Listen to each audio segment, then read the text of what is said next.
Hello, everybody, and welcome back to another day, another, I guess, Thursday edition. I forgot what day it was for a second, of 30 NSG.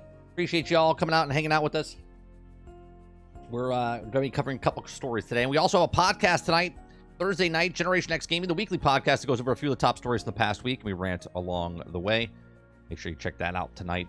We also have another podcast that we did earlier this week with guest The Kingard. We did that on Tuesday evening, so make sure you go check that out in the podcast section down below as well.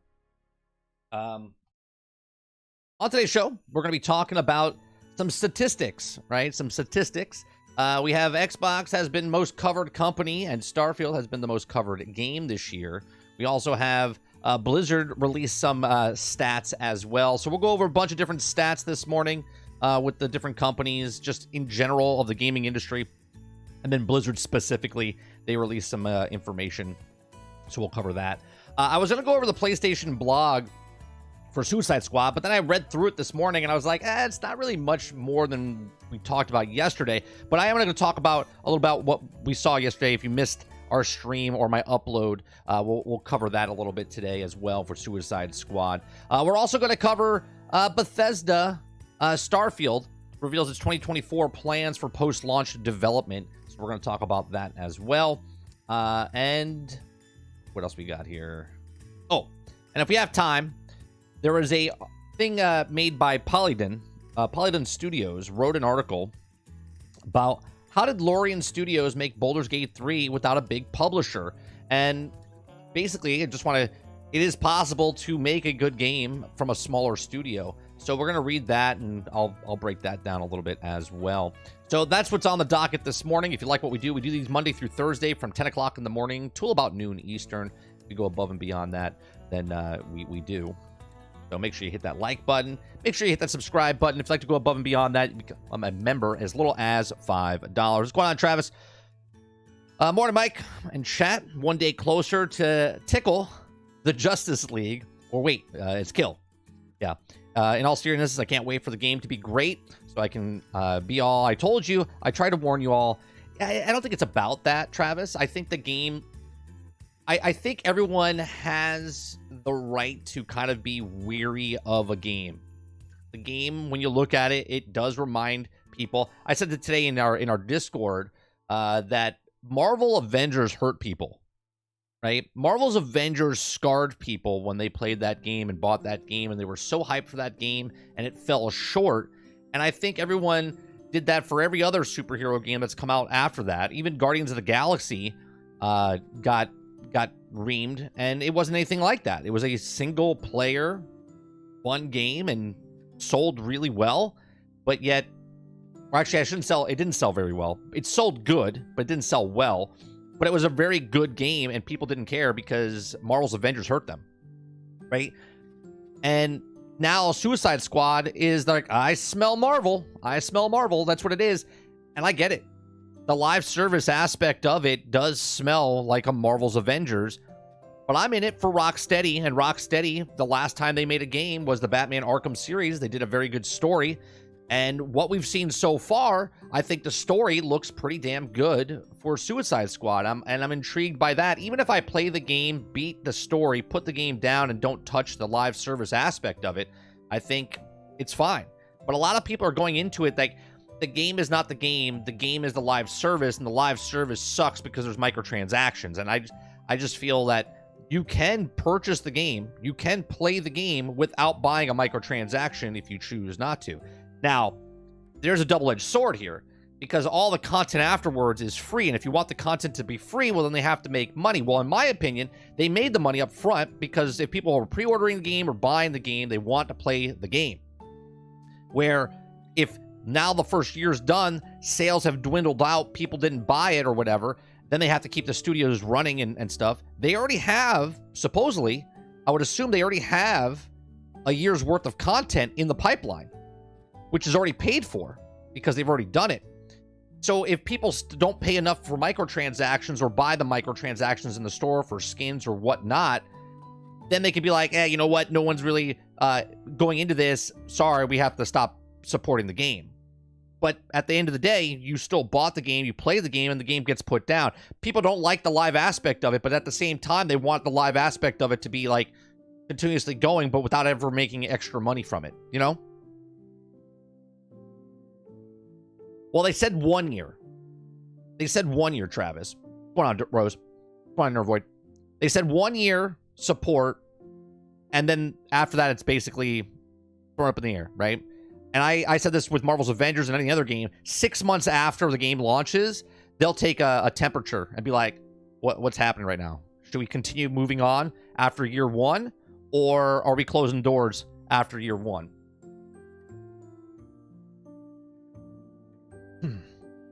Travis says, 5 minutes into GTA Online, and I'm more invested in my mute character than I was in the story characters.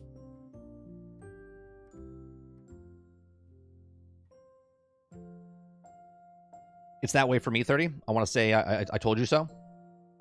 I love that people are small. I smell Marvel instead of recognizing a lot of games. They love our live service, just as GTA Online and Red Dead Online, Final Fantasy 14, and No Man's Sky. Here's what I think is funny, right? I think it's funny, and I'm going to make an example here, right?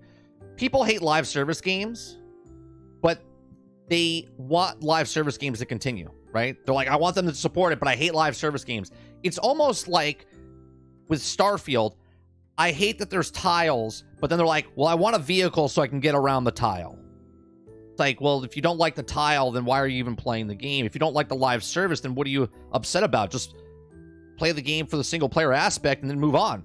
But they're like, oh man, I really hated this game. It's a live service, but what else are they coming out with? What other characters are you coming out with? It's weird to me.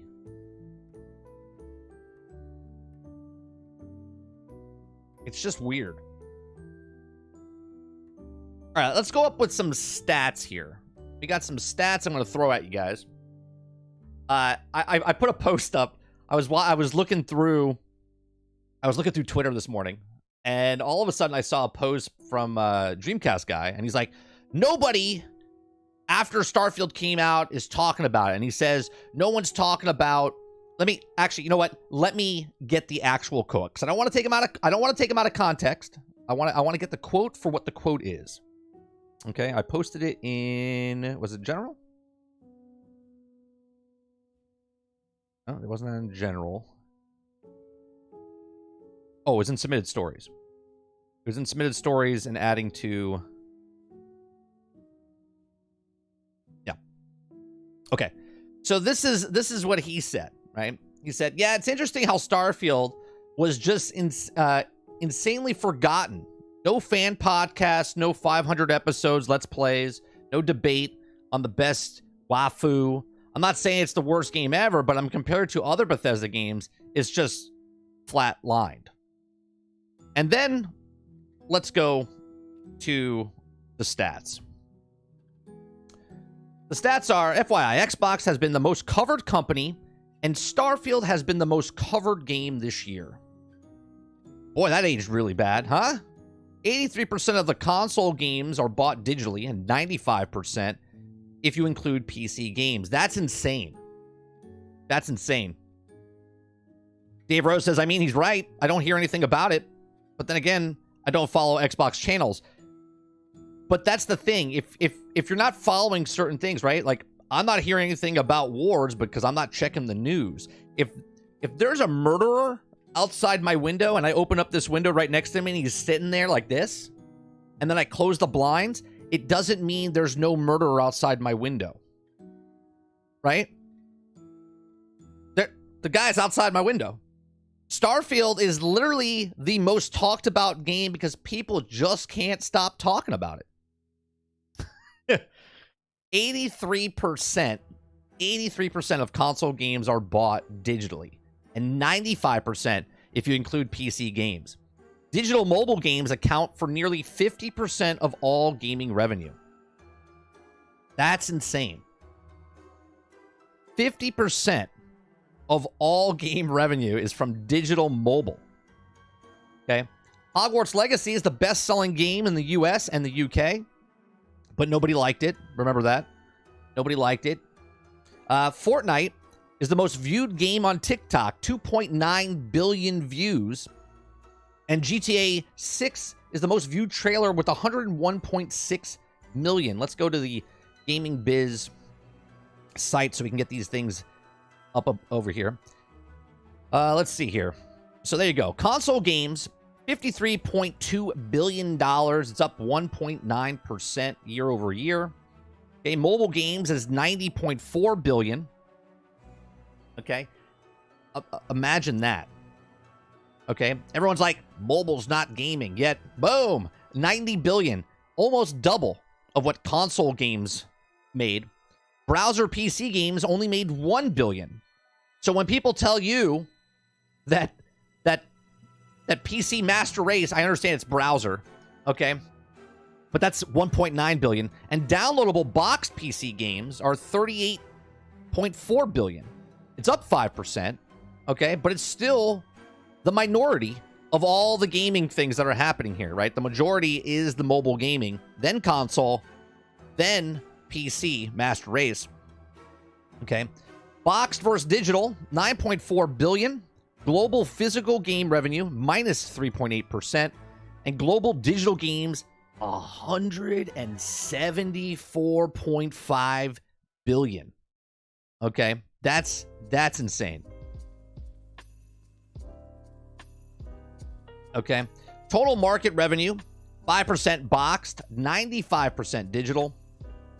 PC boxed, 1%, 99% digital. One guy's still holding on. He's like, I'm getting every single World of Warcraft expansion on physical box. Console market, 17% boxed. Okay, 83% digital. Those of you in chat, I know who you are. You're grasping on also for physical copies. Sarge is in that 17%. In the United States, best-selling games of the year, Hogwarts Legacy at number 1, Call of Duty Modern Warfare 3 at number 2, Legend of Zelda Tears of the Kingdom number 3, Marvel Spider-Man is at number 4, and this is the crazy part. The gap from 3 to 4, because we know Legends of Zelda is approaching 20 million copies. We know Hogwarts Legacy is like at 19 or 20, so they're like the top. Call of Duty is like right below them. Zelda is like right there as well. And then Marvel Spider-Man is sold, last we know, is like 3 million, right? 3.5 million or something like that, which is insane. Or is it 5 million? I don't even know. But that's a huge gap. That's a 13 million gap right there. So then Madden, we know, sold less than Spider-Man, okay? And that's across all platforms. Diablo 6, which I don't understand, if it's the best-selling game of the year, but it's at number 6, they said they sold 10 million copies. Well, how is Spider-Man 2 ahead of Diablo when Diablo sold 10 million copies? I'm a little fuzzy on how math works with these charts. Call of Duty Modern Warfare 2, Star Wars Jedi Survivor, we know sold around 3.5, something like that. Mortal Kombat, we know sold 3 million as well. And Starfield, we don't know what it sold, but it's at number 10. So again, I don't understand this best selling because a lot of people bought it on Game Pass or played it on Game Pass. And we do know 2 to 3 million people bought it early, but we don't know after that because they don't tell you the actual sales. So it's very interesting on where this scaling goes. I don't know if it's Google Trends and how they came up with this. I don't know. It says digital sales not included. So these are physical copies. But, you know, take what you want. United Kingdom, best-selling box games of the year. Hogwarts Legacy, EA Sports FC 24, Legend of Zelda Tears of the Kingdom, Super Mario Bros. Wonder, FIFA 23, Mario Kart 8 Deluxe, Marvel Spider-Man 2, Call of Duty Modern Warfare 3, Jedi Survivor, and God of War Ragnarok. In Japan, best-selling box games, Legend of Zelda Tears of the Kingdom, Super Mario Bros. Wonder, Pikmin 4, Pokemon Scarlet and Violet, Mario Kart 8, Kirby Return of Dreamland Deluxe. Man, there's a lot. I mean, Japan should just say this is the Nintendo category. There is 9 videos, 9 games on here that are all best-selling box games of the year. I think they're all, except Final Fantasy. That's PlayStation 5, right? That's it. And I bet you PlayStation Final Fantasy 16. Most of those sales of the 3.3 million that we know are probably like 3 million from Japan. Okay. Metacritic top 3 96, Legend of Zelda Tears of the Kingdom is the highest. Baldur's Gate is tied with that with 96. And then we have Asgard's Wrath 2 at 94. The mobile market, top game publishers is Tencent, Activision Blizzard, Playrix, NetEase, and MiHoYo. Top games is Honor for Kings, PUBG Mobile, Genshin Impact, Candy Crush Saga, and Roadblocks. That's just, look at the money they're making. Look at the money they're making. 2.48 billion, 1.65 billion. Tencent made 7 billion. 7 billion. Top countries is US with 20 billion, China with 13.9 billion, Japan with 11.8, South Korea for 4.2, and Taiwan for 2.1 billion. Top game publishers, Azure Interactive Games, Supersonic Studios, Say Games, Miniclip, and Embracer Group. I haven't heard of any of those, like any of those except Embracer Group. Top games, Garena Free Fire, Subway Surfer, Roblox, Ludo King, and Candy Crush Saga with 150 million downloads. That's why Activision got purchased for Microsoft. Top countries, India with 6.3 billion, US 3.2 billion, Brazil 2.9 billion, Indonesia 2.1 billion, and Russia 1.7. Top 2023 releases worldwide for mobile. This is mobile. Monopoly Go, 1.91 million spending for Monopoly. Monopoly. What are we talking about? Star Rail at 1.5 million. Whiteout Survival, 930K. Call of Dragons, 330,000. And Monster Hunter Now, 260. Top 2023 releases, Monopoly Go at 260,000. Burger Please, 200,000. Real Car Driving, 170,000. Tic-Tac-Toe 2-player, 160,000. Magic Piano Tiles, 120. Most covered game. Most covered game. Nobody's talking about it. Nobody's talking about Starfield. Starfield is just out. No one's ever talked about it. It's 53,000 articles. 53,000. Diablo's got 51,000. And then it drops in Legend of Zelda Tears of the Kingdom at 39,000. Fortnite at 28,000. Cyberpunk at 25,000. Marvel Spider-Man 2 at 25,000. Right? I mean, we saw the stat the other day. Literally double. And here it is. Now in actual form for you guys to see. Because everyone's like, no, Spider-Man's much more talked about than Starfield. Obviously, facts don't mean a thing, right? And then Final Fantasy 16 with 21,000, Minecraft with 21,000, and Baldur's Gate 3 with 20, League of Legends with 20, Mortal Kombat with 19, Destiny 2 with 18, Genshin Impact with 18, Overwatch with 17, and Elden Ring 16. When we go to the most covered companies, Xbox is at 308,000, PlayStation's at 268,000, Nintendo's at 244,000, Microsoft itself is at 189,000. Sony itself is at 115,000. Activision's at 80,500. Nvidia's at 68,000. Electronic Arts is at 47,000. Ubisoft at 42. Epic Games at 36. Twitch is at 28,000. Bethesda's at 28,000. Square Enix is at 26,000. Valve's at 24,000. And Sega's at 23,000. Let's see. Top 10 games on TikTok is Fortnite 2.9 billion, Grand Theft Auto 2.8 billion, Roblox 1.8 billion, Minecraft 1.4 billion, FIFA 1.1 billion, Genshin 1 billion, Call of Duty just under a billion, EA Sports FC 24 828 million, Mortal Kombat at 814 million, and Marvel Spider-Man at 769.2 million. Most viewed game trailers. Grand Theft Auto 6 reveal trailers at 101.6 million, and then 2 is at 38.5. Damn. That is a hell of a difference between 1 and 2.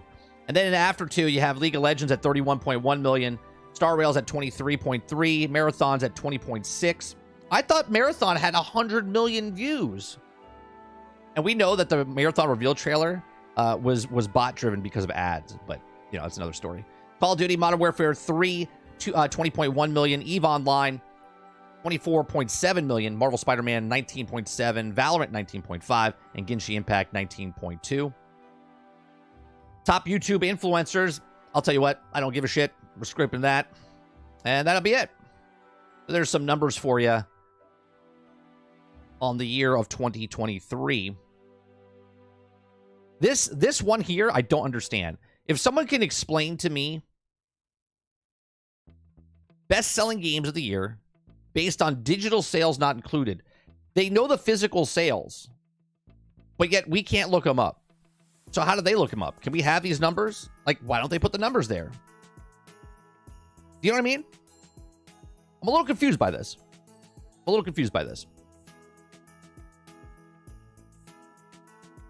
Because technically, this Hogwarts could have sold 100 copies. Physical. Right? Digital sales not included. So Hogwarts could sell like 100 of them. Call of Duty could have 99, 98, 97, 96. You know what I'm saying? We don't know the numbers. They don't tell you the numbers, but they're giving you a list here with no numbers. But miraculously, all other game things that they have tell you billions to trillions to millions. It's like, what? Just show us what the physical sales were. I don't know. Saint says live service games were designed to recoup funds from people leaning away from subscriptions. I don't think majority of players want forever games. No, it's not a lot of people that want those forever games. But the thing is, no game is, you could say that for anything. Like, majority of players don't want to play a single player game that they put down, right? A majority of players don't want to play a live a survival game. Majority of players don't want to play first-party titles. These are all facts, right? No matter what game I'm interested in or you're interested in, we're always the minority, right? We're always the minority. You could say the biggest number. The only game that you could say that flips the thing, which is the outlier, is Grand Theft Auto, right? There's like 350 million gamers between Nintendo, PlayStation, and Xbox, and that's because that overlaps too, because some people own all three, some people own two, some people whatever. Okay, so no matter what game you like, if it sells 10 million copies, there's still 290 million people that didn't buy it, right? Successful, but it's still the minority of the gamers in general. So when someone says that, well, we don't want live service games, there's a minority that wants live service games. Yet the vocal majority that doesn't like it is aggravated that they're speaking out. They're like, I don't want to play a live service game. Okay. Then don't. Then don't.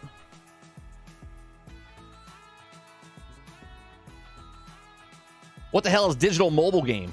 Please show me physical mobile game. Let's see. Is there a such thing as a physical mobile game? Is there a way that you can get a chip and put it into your oh wait, no. Digital mobile, right? Mobile would be a handheld device, wouldn't it? Krebsy? Physical mobile would be like if I'm playing on the Switch, if I'm playing on the AO whatever, the Steam Deck, right? That's mobile. That would be considered mobile, I would think. Now, I don't know if we look at these games here, mobile market, I don't know if any of these games, can you play Candy Crush? Where is it? Mobile market.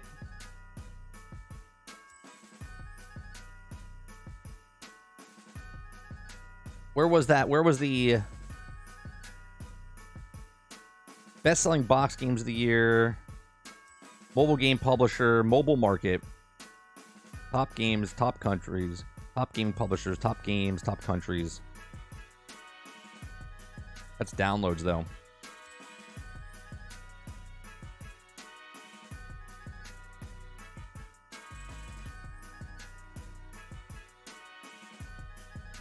Console market, PC market, total market.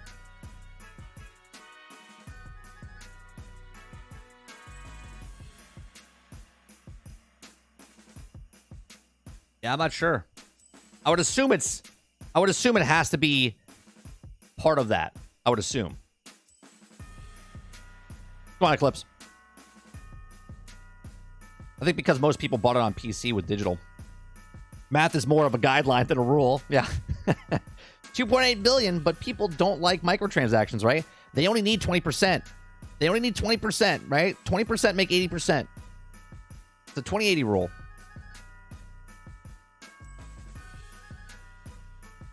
Come on, Water. If you play an MMO or any live service, you're saying you don't want more. But that's just it. If you just take World of Warcraft, which is an MMO, which is a live service game, right? You're paying for it. There is millions of people, tens of millions, hundreds of millions of people playing a MMO right now that are paying a monthly fee.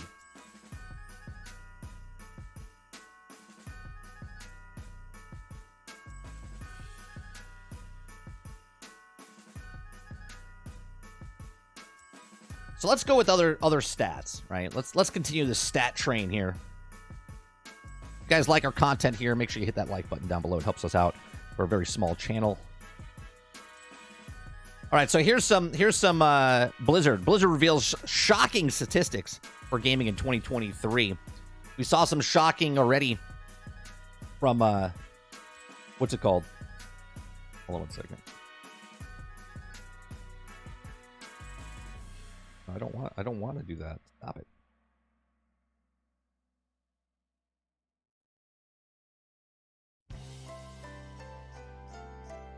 How do you cancel?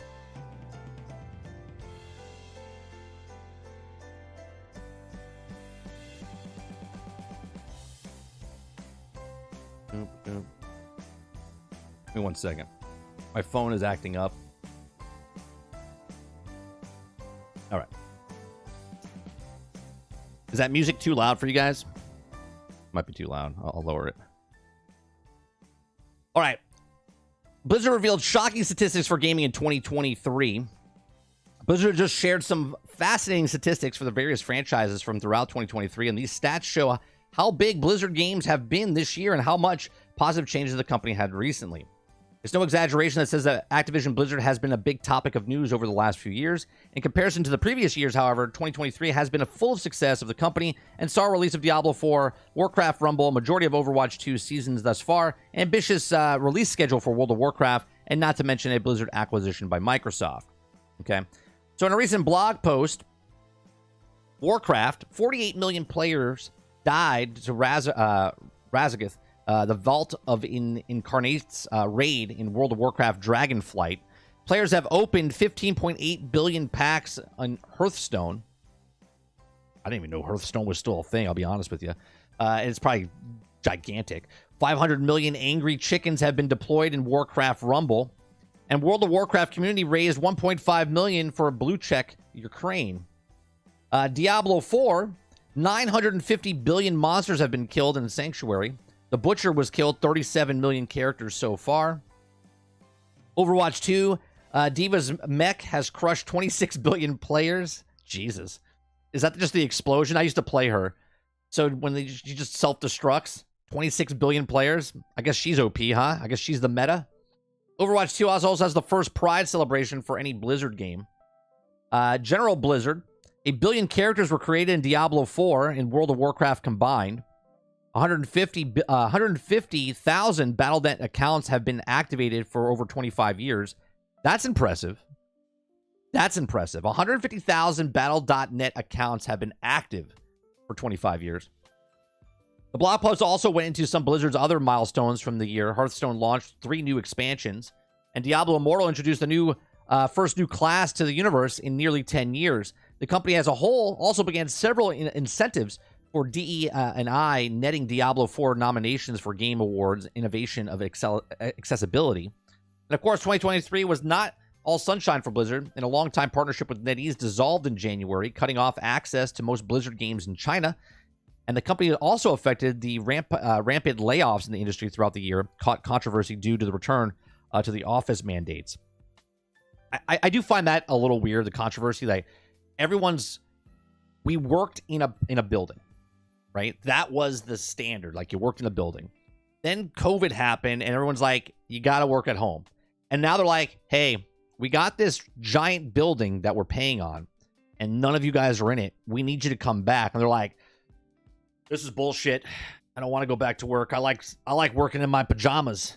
And everyone's upset. I mean, I know it sounds really shitty, but if you like your job, you're going to have to go back to the actual job if your job wants you there, unless they get rid of the building. where they're not paying taxes and property taxes and electricity and all the other stuff. I know it sucks, but I mean that's what it is. So, even so, it's safe to say that the good has outweighed the bad for Blizzard in 2023. The company already has big plans for 2024, with World of Warcraft already sharing a roadmap for its 20th anniversary. So players will have to see what it keeps a positive momentum going forward. So there you go. There's some stats for Activision Blizzard. I like how they share the other numbers of what they made, but they don't want to share you the actual sales anymore because they don't want you to really understand how much money gaming companies make.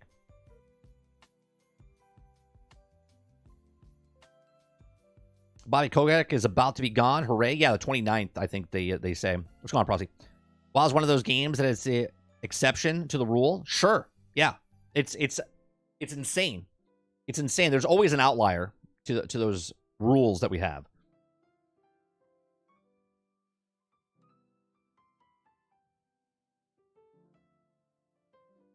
You say hooray, but Bobby is the person who got Activision Blizzard to where they are.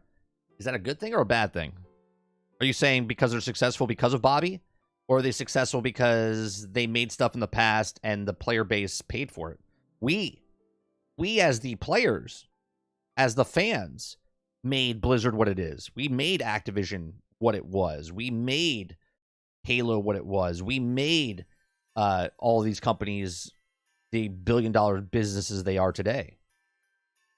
Because back in the day, they made a game, they sold a game. Now they sell you lies.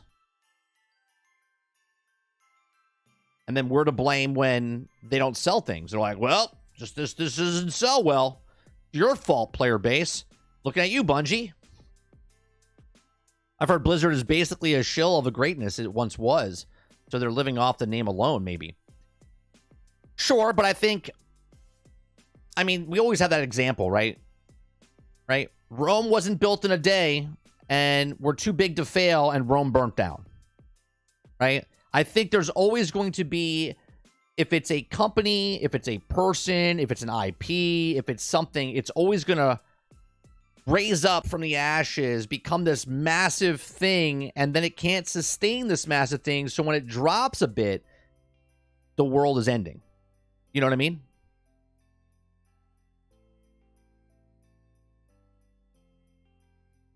I mean, that's the problem I think a lot of people have. The expectations and what we have.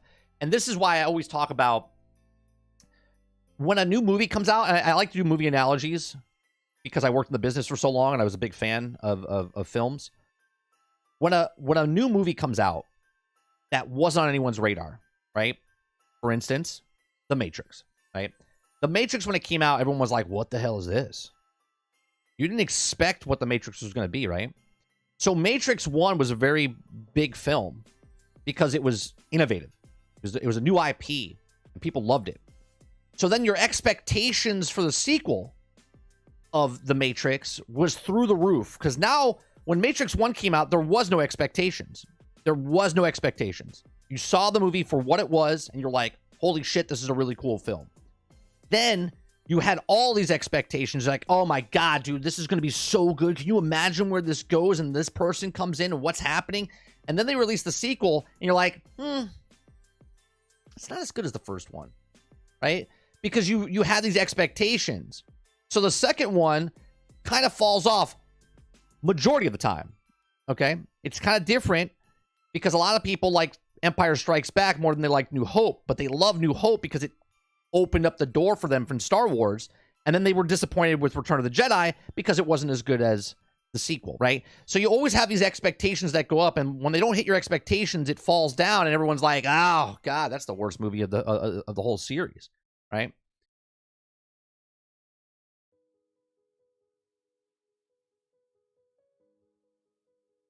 I'm saying Bobby has been at the company for 30 years, and he's led the Activision Blizzard ship to where it is financially. Game quality excluded, since people are still buying bad games.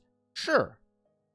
But at a point, sometimes, I'm not saying Bobby Kotick is not good at what he does, But there's a lot of moving parts there, and Kotick is just he was the bankroll at the beginning, right? So to say that he's the guy that made it all happen, sure, but there's a lot of fucking moving parts below him that actually make the stuff, excluding the game's quality or whatnot, just to make the company work, right? I know lots of business owners that don't know the employees' names, but they're just rich because they make the money and they sign the checks. They don't know your name. They don't care. Are they running the company? I guess. Now, I don't know Bobby Kotick personally, but from the stories we've heard and the leaked documents that we've seen and emails and stuff, I could kind of tell what type of guy he is. Being a Matrix, I would love a new Matrix path for Neo game. Despite Return of the Jedi being the best Star Wars movie, we all know why. I'm going to say the Ewoks. I mean, as a 7-year-old kid, I would agree with you. As an adult, I would not. I would not agree.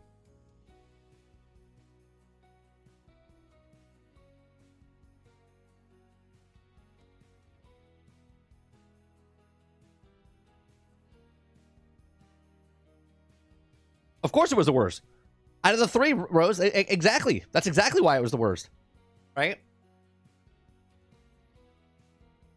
Are you trashing my Ewoks? Did you make them yourself, Saint? Were you in part of Lucas Films back then? Because if you were, then yes. Yes, I am shitting on your Ewoks.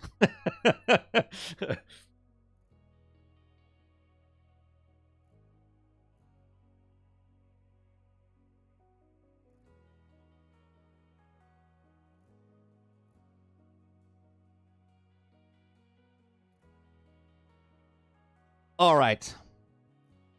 Speaking of a game that nobody cares about and wants to shit on things. Speaking of a game that nobody cares about and still nobody talks about, we're going to talk about the game that nobody talks about. Starfield reveals 2024 plans as post-launch development accelerates. Now, I don't know if I want to do this one.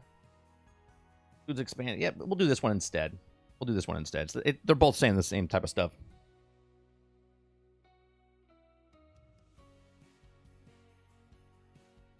If it doesn't go, Empire Strikes Back, 2, Star Wars New Hope, 3, Return of the Jedi, then the list is wrong.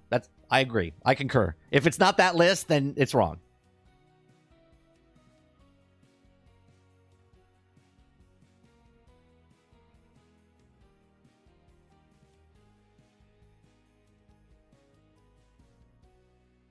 I'm just waiting for someone to say The Last Jedi. Oh, we don't speak of those. 7, 8, and 9?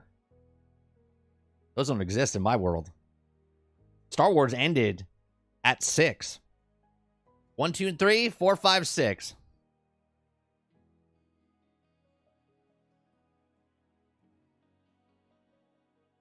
All right. So we got an article here from Game Informer. Bethesda outlines 2024 plans for Starfield, including expanded ship customization and more. Earlier this month, developer Bethesda Game Studios revealed that Starfield subreddit that was working on new ways to travel, mod support, and more for game. Oh man, new ways to travel. You know what that means? The people that were bitching that the tiles were too small, that wanted vehicles to drive around the tile that was too small, they might come back and not play the game because the tiles will now be smaller because you're in a vehicle. Or you just travel faster. Okay? The company has expanded on its 2024 plans for Starfield in the new end-of-the-year update, including additional ship customization.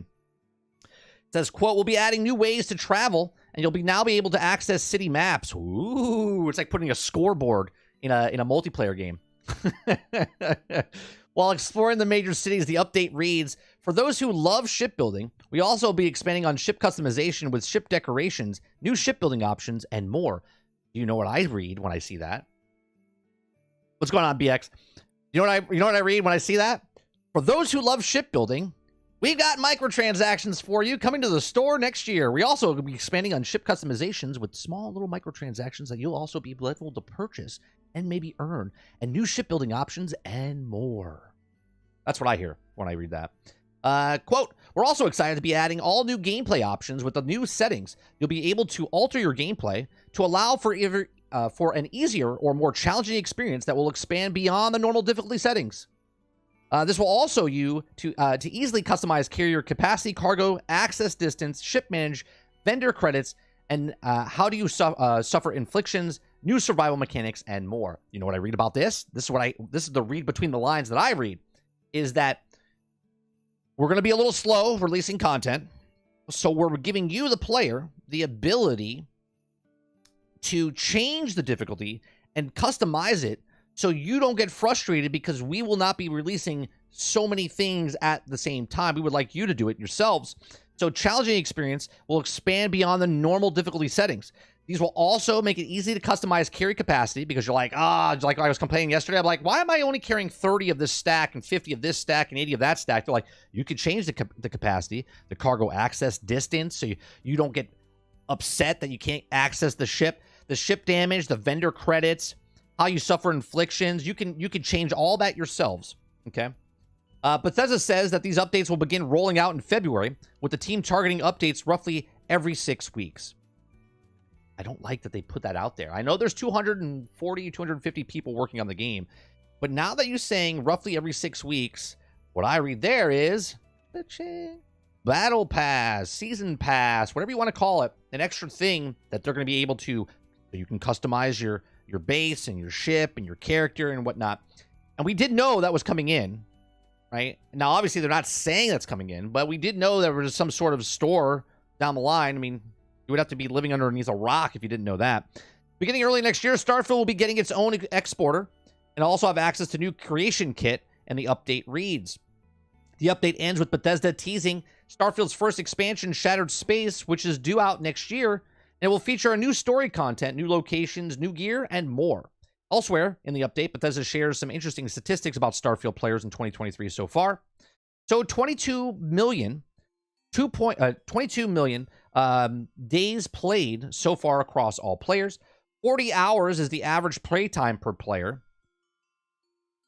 Okay, so that's good. The average person. But then again, I have 167. So if one person has 1 hour, that still counts as 2 people, because if they have 1 hour and I have 167, if you cut that in half, we're at 80.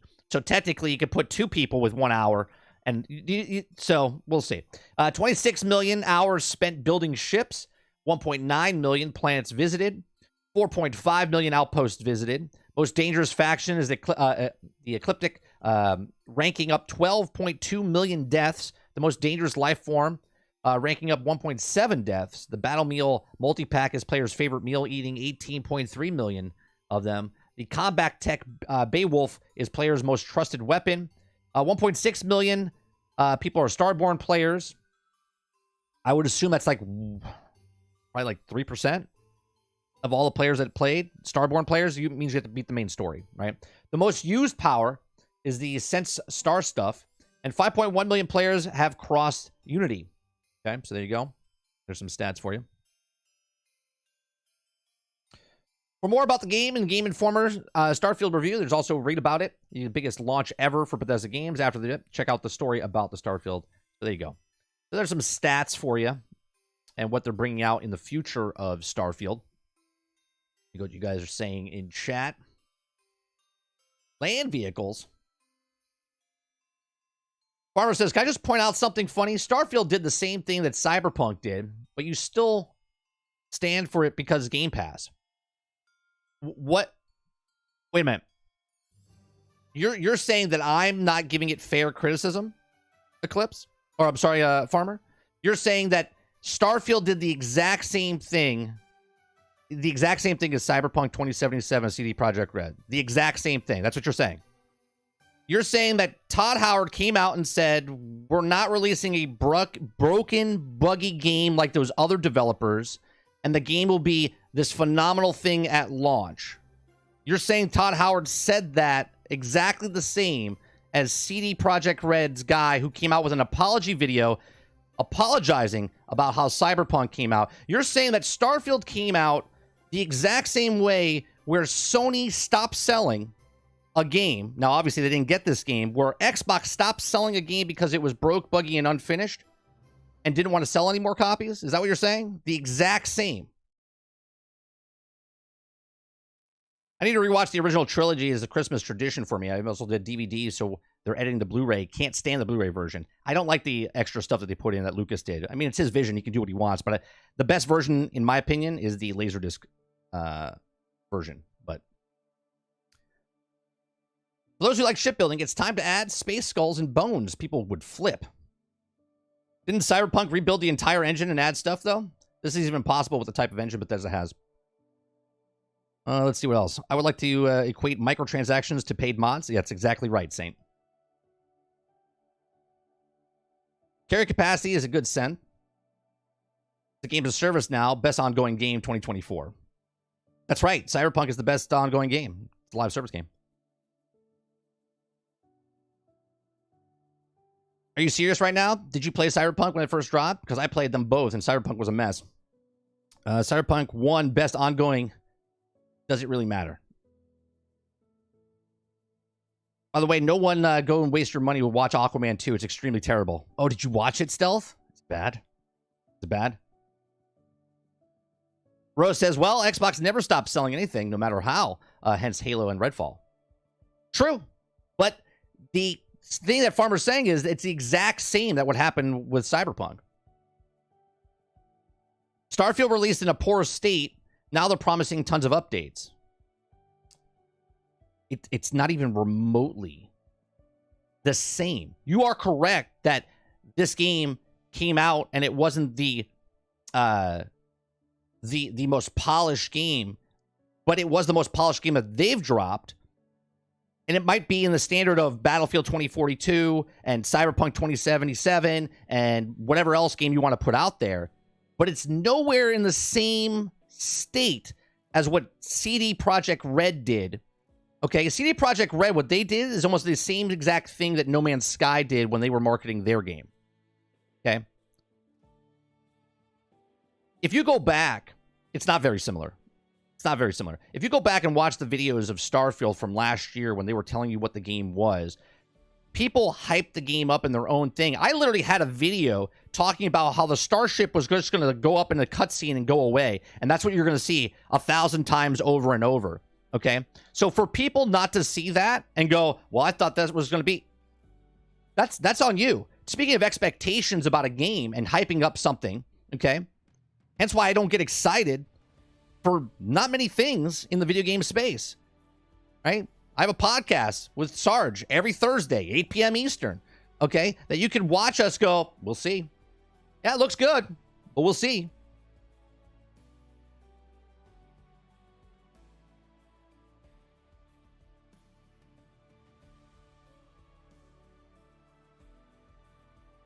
I'm sorry for your lost time, Eclipse says.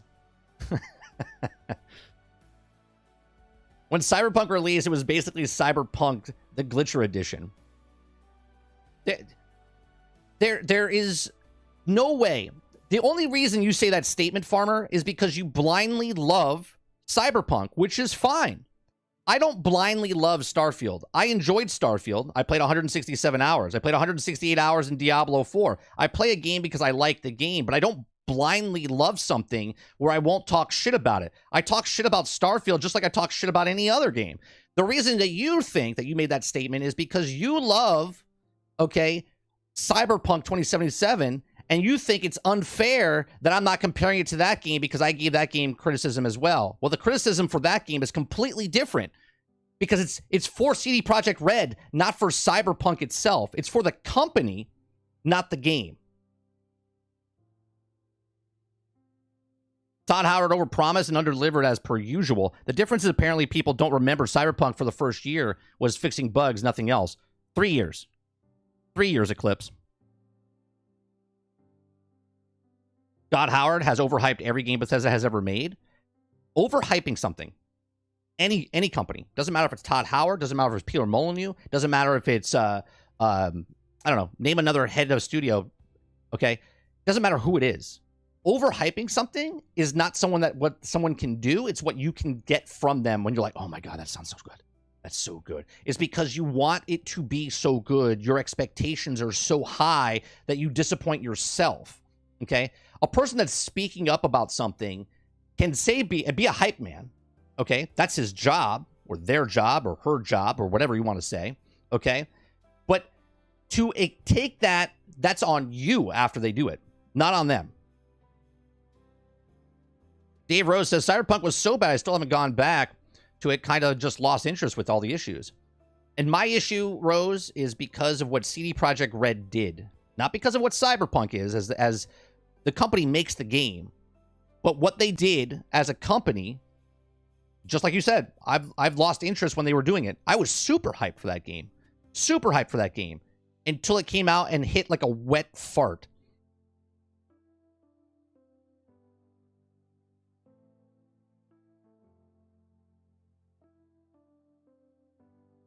So when did Todd call it game of the generation? Anyone who didn't call him a liar was wrong? How are Molyneux? Great comparison.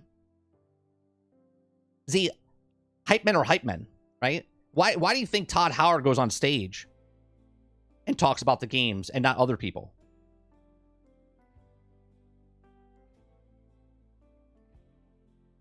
Dave Rose says, I hate Starfield, but I'll say it's at least it was a functioning game at launch. Cyberpunk was so bad they joked about it in Phantom Liberty trailer. Did they? I don't even know. I know this is wrong, but I'm trying to download the hacked Wolverine PC DV build. In Minecraft? In Minecraft Stealth?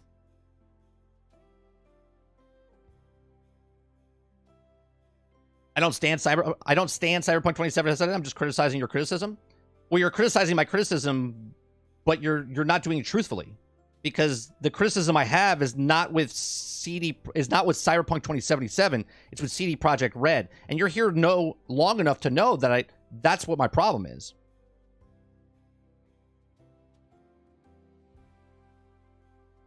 If you were some new account that came into my stream, Farmer, and said something like that, I would be much different the way I responded to you than what you said and how I'm responding to you now.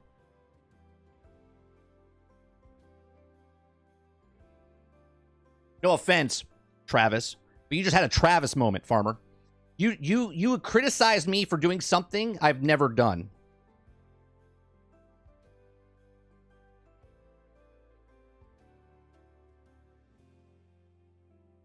I mean, they didn't even let reviewers review the old gen copies. That's some scummy shit. Exactly, Eclipse.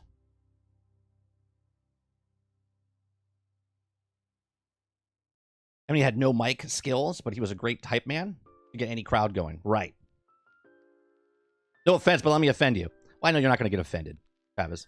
What I'm saying, he just did a spurt out, type something before he thought about it moment. Come on, Chief. Come on, Ford. If Starfield wasn't free on Game Pass, would you still play it? I mean, it is free on Game Pass, and am I still playing it right now? Does that answer your question? Have you seen me play it on stream? I haven't touched it. But I also haven't touched Diablo 4 again. I also haven't touched any other game that I've done playing. I put 167 hours into it. How many hours do I have to put in to justify me playing a game and enjoying a game? What's that number?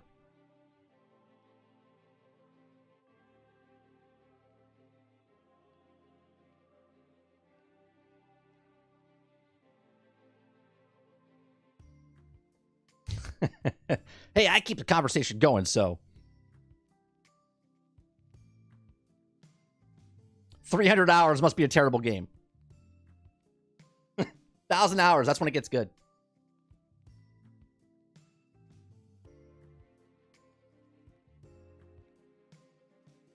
You must have missed all the times that I talked shit about Bethesda when they released Fallout 76. You must have missed all those times. Did you see Hulk Hogan getting baptized? I did, yeah. Terry's a good guy. He's a good guy. Whatever he's doing in his life now, and you know, whatever people have to do to keep themselves happy. I think people paying for a game would have a reverse effect you're looking for. If people paid for it, and they would have sunk costs and have harder time putting it down. Potential, yeah. Thank you very much for that subscription. Appreciate that. Fallout 76 was really bad. I don't feel like you're giving Cyberpunk 2077 the fair shake as you give Starfield. That's all. Because CD Projekt Red was a bunch of slying, scummy cocksuckers. At least Bethesda, I know what I'm getting. Bethesda didn't lie to me. Bethesda didn't come out and hype the game up. On my stream, I knew what I was getting into. I said it over a year and a half ago what Starfield was. I also said, I'm going to play Starfield because it's on Game Pass, so I'll give it a shot.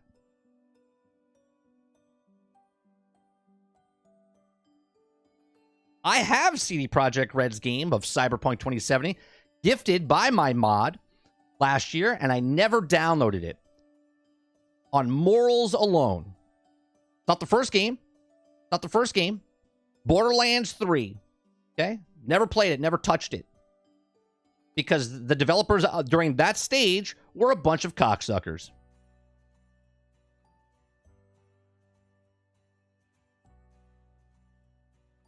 Starfield is trending on Twitter, and you're talking about the game live right now. Coincidence? I think not. No one's talking about it, though, Stealth. No one's talking about it. The game that nobody cares about. It just really irks people. It really irks people.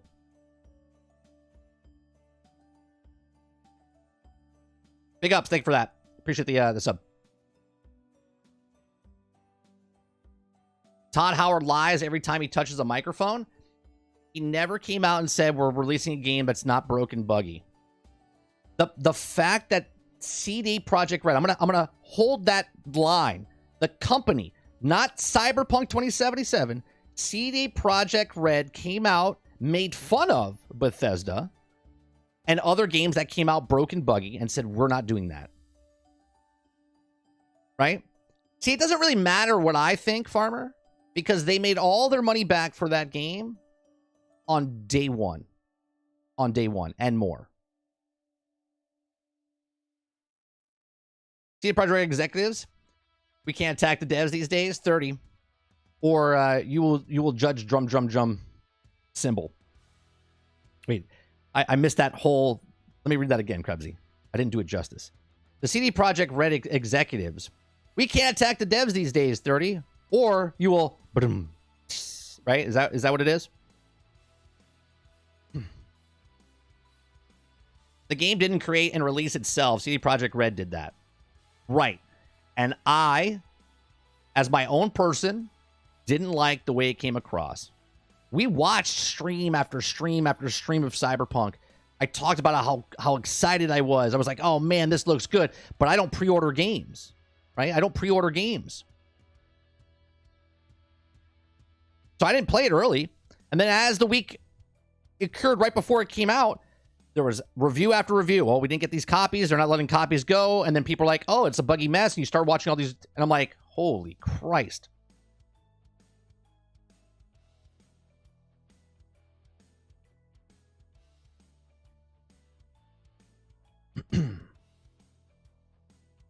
Cyberpunk at launch was better than any Bethesda. Sorry, couldn't say it with a straight face.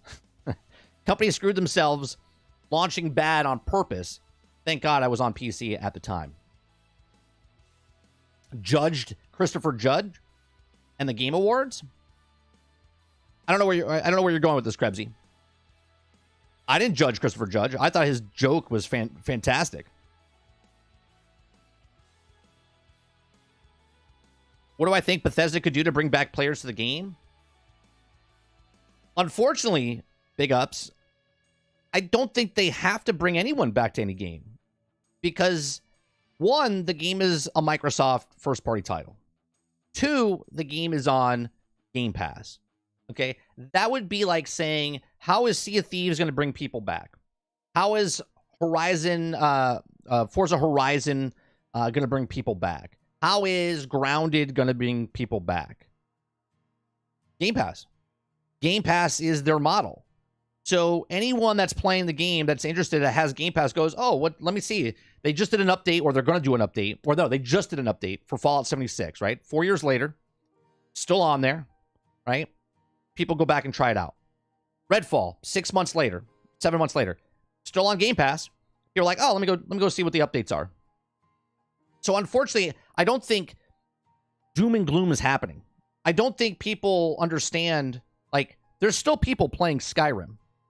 There's still people playing Oblivion. There's still people playing Fallout 3 and Fallout 4, right? Sure, it's not tens of millions of people, but there's still people playing that game. That game is out. That game will be there. And when an expansion comes out, remember, this is a single-player game. This is not a live service game, right? This is a make a game, put out the game, play the game, play it for an hour, play it for 100 hours, play it for 1,000 hours. Go to 1,000 planets, go to one planet. Doesn't really matter. Play the game how you want to play, okay? They're coming out with an expansion. Once the expansion comes out, once the mod support goes in and the mods start to, the mods will advertise the game by themselves. They'll be like, oh, I made a mod and look how great the graphics look. Look at the ass graphics on this character now. Oh, I put this thing in, right? And it builds up the hype of that game without Bethesda doing anything. Then anything Bethesda does, they're like, hey, we added what's the robot? Vasco, right?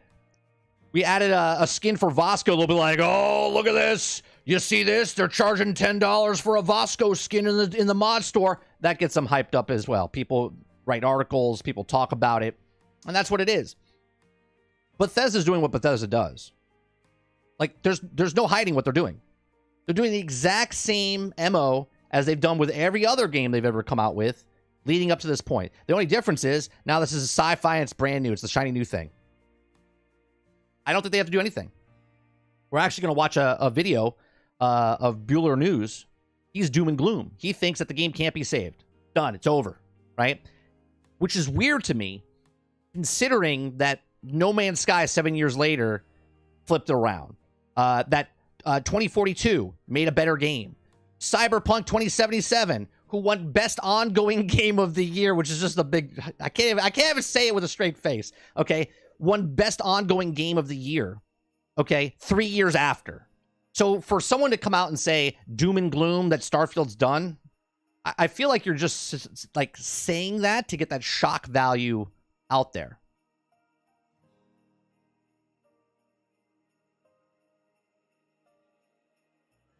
I do see Farmer's point, though. Starfield's blatantly lied to your face over and over again, and Todd is particularly, but you don't call that out. Because he didn't lie to me. I knew what the game was, Travis.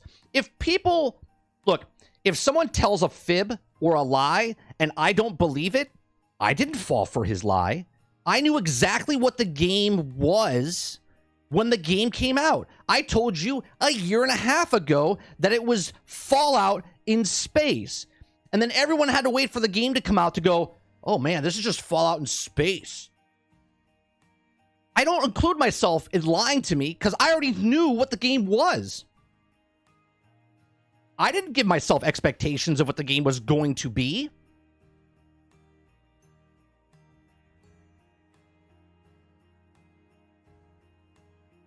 Mo comes in. I forgot Mo's like Beetlejuice.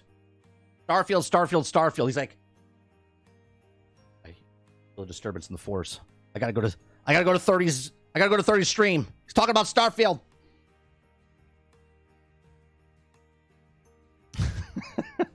I don't think any game is ever done with time, and people who are talented and have passion, anything can be turned around. Yeah, but here's a question I have, Rose. If a player base is a player base, if that player base is 1,000 people, if it's 10,000 people, if it's 1 million people, right? Like at my earlier comment, it's the minority. The minority is what the fan base is of whatever game you love. Okay, no matter what game it is, you're the minority. And if they make a game to make those people happy, who gives a shit if the people that are not interested in it are not interested in it?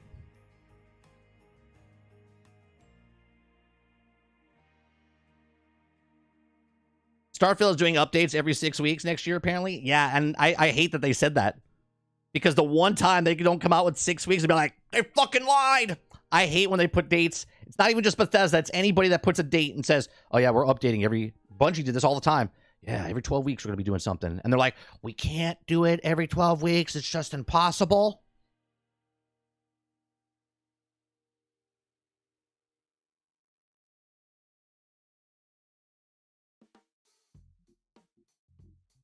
I mean, I guess he did say 1,000 planets. He said 1,000 planets. He said 100 planets are going to have stuff on it. Everything else is going to be randomly generated, and you can go explore and see what you find, is what he said. And everyone's like, he lied. He said there was stuff on that planet. Like, we literally read an article. I think it was like in January or February. I was like, 950 planets are going to do nothing? And I literally criticized. I said, why are they putting 1,000 planets in this game? But then we have people coming in here saying, I'm not giving the same criticism to Starfield, which is just fucking mental. If Dying Light 2 launches on Game Pass, do you think it would also have a different trajectory? I think there's a fair comparison to be made between those two games. I don't know much about Dying Light at all. Dying Light 1 or 2. I found out the other day watching, we interviewed the Kingard, and he had a video on the Dying Light, and I found out the Dying Light was in early access for like 10 years.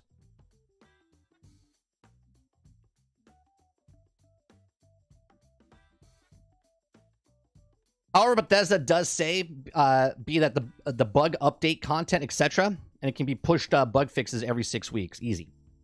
We'll see. We'll see.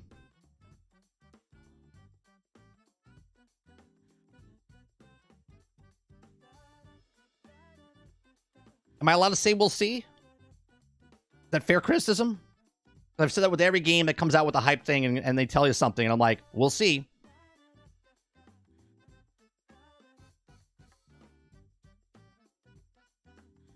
How dare 30 not shit on DC the same he does with Marvel? Loads, yeah. Yeah, I don't have the right to talk about Marvel. I put 1,100 hours into that game. I'm not giving it the same criticism as I'm playing with a smile on my face and shitting on the game at the exact same time. Because I'm a passionate fan about something they should fix, and it should be that way. God forbid I give criticism to Lego Fortnite that I'm enjoying, but I get the fucking management system in that game is horrid, and how they don't have signs that you can organize in that game is atrocious.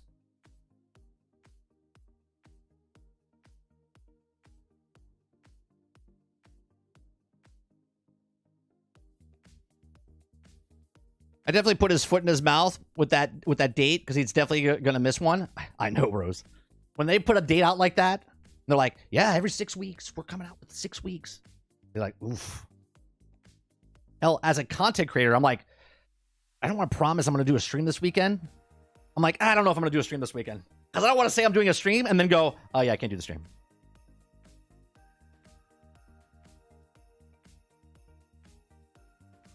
The similarities between the two in the way that they launched, performance issues that was promised versus delivered, etc.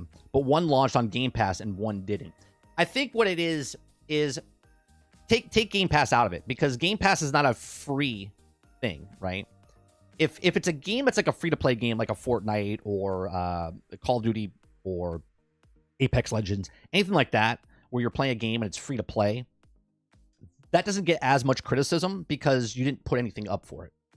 The criticism comes with games that put a full-fledged game out, $70, $60, $100, whatever it is, and they start charging microtransactions, and that they're broke, buggy, and unfinished. Okay? If a game comes out that's free to play and it's broke, buggy, unfinished, I think that game is just done. Hence why free-to-play games are so well received, because they're so polished. Like Genshin Impact is so polished, and they sell you really cool cosmetics, and that's people are like, okay, cool, right? So Game Pass is still a $10 entry fee or a $17 entry fee, whatever tier you're looking for. Yes, it's a smaller entry fee. So when people look at that and they're playing on Game Pass, if I have to pay straight up, like, how much is Dying Light 2? I don't know. I'm asking, right? How much is Dying Light 2? For someone to already have Game Pass and then kind of sit there and go, well, I'm not going to play this game because of my morals or integrity or whatever, that's one thing. But if a game, you're not mad at any company, and Starfield comes out and you're like, hey, you know what? I'm going to give it a shot. I already pay for, right? I only pay for what I have, so I might as well try it. We're Dying Light. I got to pay full price.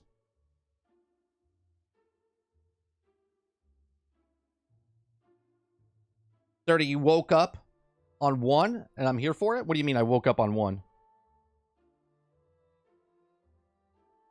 What's Farmer say? And then my point lands. Your point lands for Game Pass.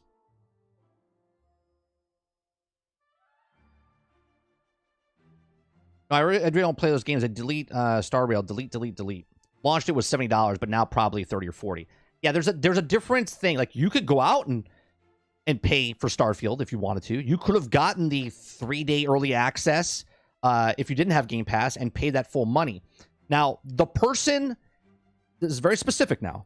The person that looked at Starfield that was hyped up and paid, what was it, $100, $250? There was like $300 if you got the pre-order deluxe edition, whatever it was, right? There was like a $300 edition, and then there was like a $100 edition or $90. Was it $90 or $100 to play early access? It was like 5-day early access, right? If you didn't have Game Pass and you paid $90 and you didn't do your research or anything ahead of time, you're just so hyped for the game, you bought the game for $90, $100, $250, $300, whatever it was, yeah, you could be mad if it wasn't up to your snuff of what it was. But if you didn't buy the game and you didn't play the 5-day early access and you already have Game Pass, what's the harm? You're like, oh, I'll try it out. Like, I could play Power Wash Simulator. I could play name a game, Gears, Halo, whatever, right? It doesn't matter. And I've been one to say on this channel that that's my point about Xbox. It doesn't matter if the game comes out broke, buggy, or unfinished. The first-party titles are on Game Pass, and that's what they're selling. So if you don't like that game day one, you can come back later. You're paying for the subscription service. You're not paying for the game. If you're doing just Game Pass.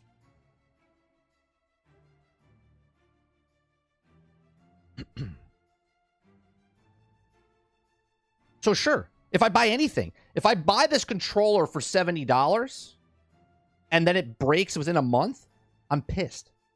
If I buy this controller at $40 and I get it at 6 months, I'm like, you know what? I got my money's worth, right? You see what I'm saying?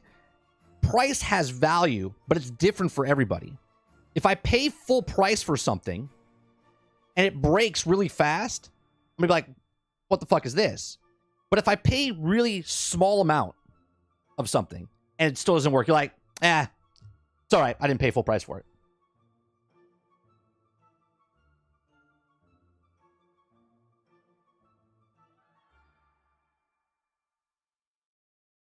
Oh, semi-pissed? Oh, no.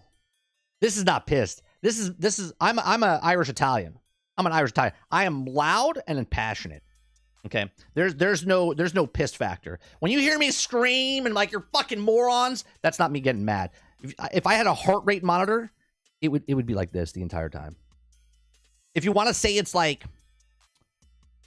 for show and it's not really who I am, I'm loud, but I'm not angry.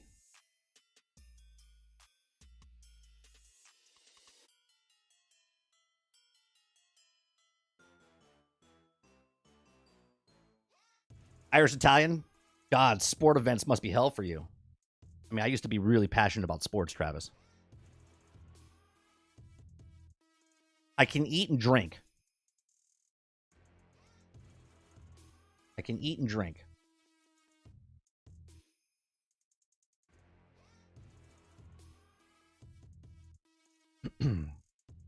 Days Gone at launch. I forget what the problem was with Days Gone. I watched a streamer back then called Ready. Her name was Tina. Was it Ready Tina? I forget her name now. Anyway, she played Days Gone. I was watching her play it, and I thought it was a decent game. But I don't remember what the problems were with Days Gone. I know there was problems, and there was a lot of criticism about the game. Do you still care about Concussion Ball? I glance at my phone nowadays, Travis, to look at like the standings and scores just to kind of have like a conversation. Kind kind of like keep my foot in the water. So like when my dad calls and it's like, hey, did you know about this or whatever? I keep track of it, but I don't do what I used to do.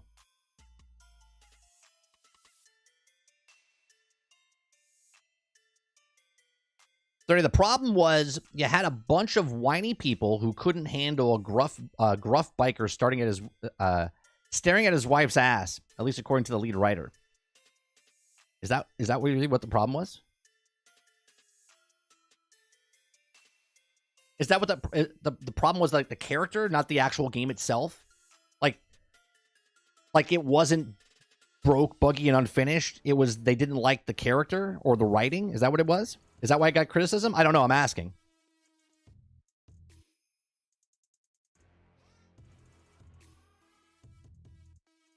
Yes, he actually said that.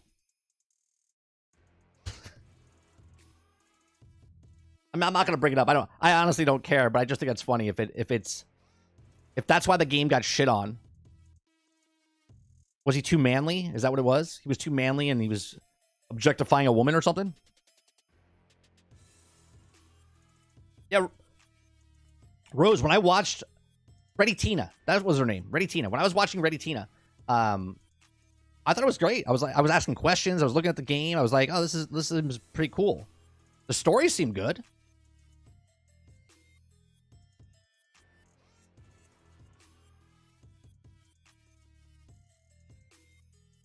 Okay, well, at least you're entertaining. Well, you're welcome. You should see us at you should see my family, Dolphin, when we're at dinner for like Thanksgiving or Christmas. If you're an outsider and you happen to be in our family, you would think that we're completely mad at each other, but we just talk loud. You'd be like, what the fuck? They're just yelling at each other to pass the butter. Be like, hey, can you pass the fucking butter? We don't actually curse like that. We don't actually curse like that.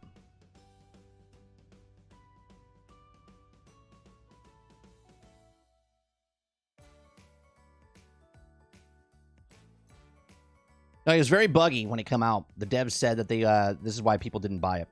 I would say no. It was also a good husband. A big part of the story was a character going through going hell just to find his wife in the apocalypse.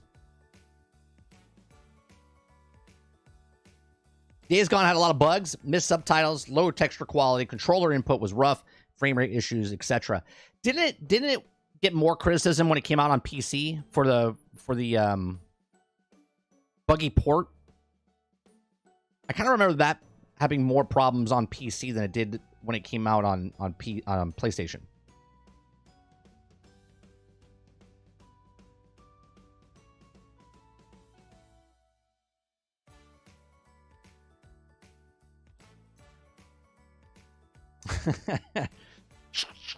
Said pass the butter.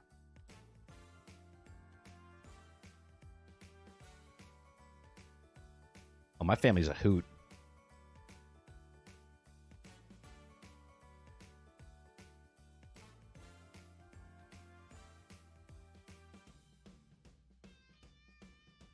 Here.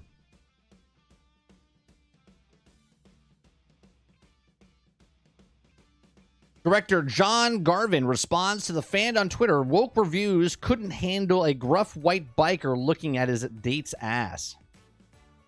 Okay. I don't really know the context of that, though. I don't know the context of that.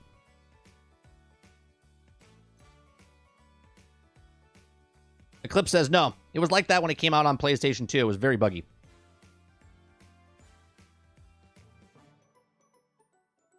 You should. My family gets crazy. Mo, do you have anyone in your house that likes PlayStation? Is there someone in your house that's like one of your kids? Like, Dad, I like PlayStation. You're like, son of a... Get out of the house. Get out of the house. It's Game Pass or nothing. Your wife's like, calm down, Mo. He's like, no kid of mine is going to like PlayStation. Game Pass or out.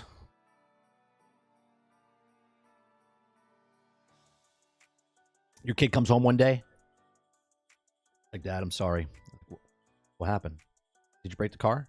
No, no, the car's not broke. You okay? You bleeding? No, I bought a PlayStation. What? You what? You bought a... I can't even talk to him. I can't talk to him right now. Is that what happened? Is that what happened, Mo?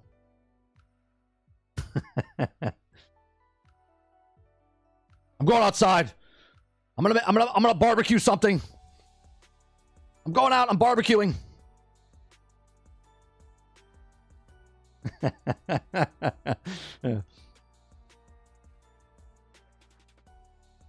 The context he blames woke reviewers is always once he said woke person isn't human, being so he might be a little extreme.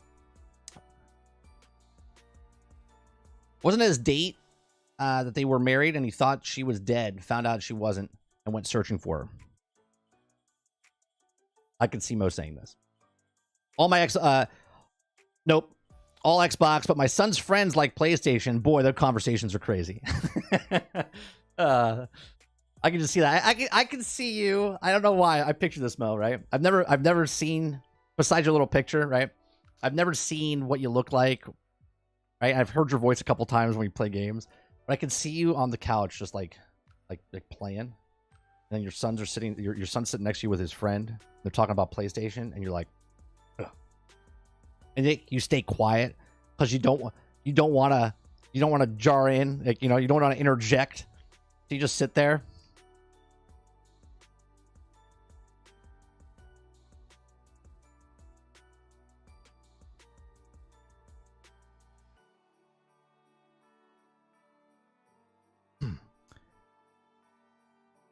Farmer says, basically, John Garvin is a cuck and afraid of biker dude. He's going to steal his girl. Definition, soy boy. See, I don't get that from that. But I don't know the full... I don't know the full context. I didn't follow the story too much when it came out.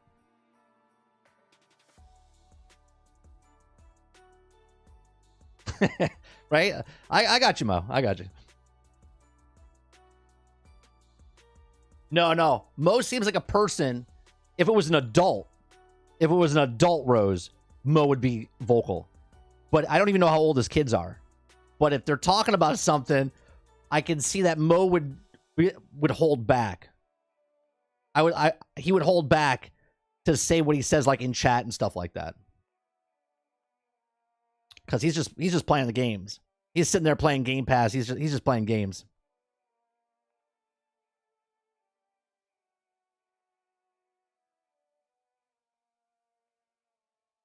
Am I right, Mo? You bite your tongue more with when your kids are having conversations like that. But if it was an adult, you would go jump right in.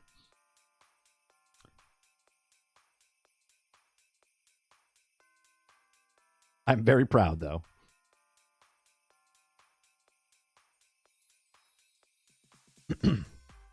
All right, next story I want to talk about. If you guys like the content here, make sure you hit that like button down below. Hit the subscribe button if you'd like to go above and beyond that. You become a member as little as $5.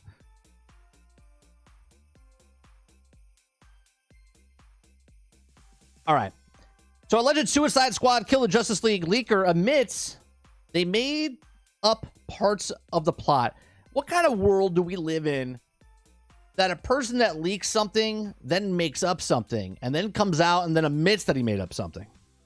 Like, I said this in Discord today. Me and Water were going back and forth for a little bit. And I was like, 15 milliseconds of fame. Like, a guy came out, said something, everyone picks it up, and all of a sudden they run with it. So this article comes from Paul Tassi. He says, while Insomniac's leak was overshadowed essentially everything this week, another superhero game, Suicide Squad Kill the Justice League, suffered large story leaks, causing many DC and Arkhamverse fans to start, wringing their hands about the game. Now, in the wake of these leaks, the leaker alleged come forward and say that it's not only to put regret talking about them, but then he's either mischaracterized or even made up a large part of the leak. I love this part, right? I love that part.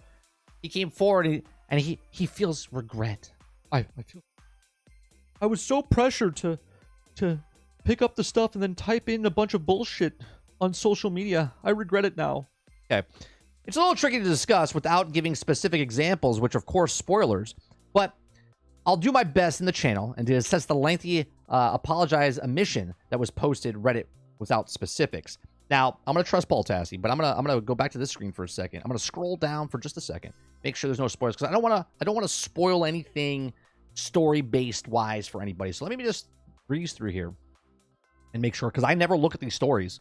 You guys put them in, and then, or I submit them, and I just put them in the submitted stories, and then I read them live on chat. First time, give you my thoughts as we read them. So that's what we do here. So let me see here. Something post story. Okay, I think we're safe. We're good. Okay. So let's get to it. Okay. The leaker admits that the data miner Miller, who was pushed back against the nature of these leaks, was correct about how flawed they were. And this was also bastardized retelling of the game's story and regret writing. So I was having a conversation the other day, and me and Travis were going back and forth in Discord, and he was talking about, I hate people that leak, but there's a difference between what Miller does and what other leakers do. Other leakers do what they do to kind of just get that 15 minutes of fame put out there, kind of ruin your shit. Where Miller, he goes in, not saying it's right, but he has morals. He has integrity.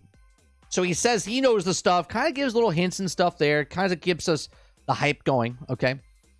But at the same time, will not tell you spoilers of story-related, right? Story-related things to ruin the game. He wants the game to be fun, and he kind of says, oh, there's 4 new characters coming out, and this is the dialogue, and this is, you know, right? He didn't even spoil Poison Ivy. I did. I spoiled Poison Ivy because I figured out in a trailer, and you can go see that yesterday in my upload. Okay. The story notes were assembled entirely from cutscenes in the game's files, missing a huge part in between them, lacking all context. And that's the number one thing, just as I said earlier. I don't know the context of the story, so I can't really speak of it, right? Context is everything, okay? I can go tell you to go fuck yourself, right? But you don't know what I'm saying that to based on the context, right? If it was a joking, go F yourself. If it was a serious, go F yourself, right? Context is everything. Okay, so, and even then, the leaker says they skimmed most of them. Now, while the major events happened and details listed as fact, mostly speculation by a leaker, when they said this extremely controversial thing happened, it was more like, I think this thing is happening off screen, maybe, at best. Some pieces were made up entirely, some plot lines were omitted entirely, and there's something in the post-story content that completely recontextualized the story of the game. But they won't say what it is, only that the shifts everything that came before it if fans were worried about the game. May severely alter about the Arkham verse, right? And something like that when someone comes out that reads that and goes, oh, this game is done. Game is done. Dead on arrival, right? And I don't know if that's what that means, okay? I've said from the very start that this does seem like a Marvel's Avengers game. I played 1,100 hours of Marvel's Avengers. It could smell what a Marvel's Avengers game is, okay? Now, obviously, this is DC's version of what Marvel's Avengers attempted to do. I think DC Rocksteady will have a better chance of doing it if they learn the lessons from the people before them. If they just do the same thing that they do, then they're going to, you know, the fate will be the same. But if they learn from what the other past games, Anthem, right, Marvel's Avengers, pick a game, put out there, whatever other game you want to put in there. If they learn from those mistakes, then they can make this game work. Now, I've said from the very start that I'm interested in Rocksteady's storytelling. Love the Arkham verse that they've created. I love the story of Batman in 1, 2, and 3 of those games. Okay, even the third one wasn't the best, but it was still a good story, and I know they didn't make that story, but I like Rocksteady for the first 2 games. I love their storytelling.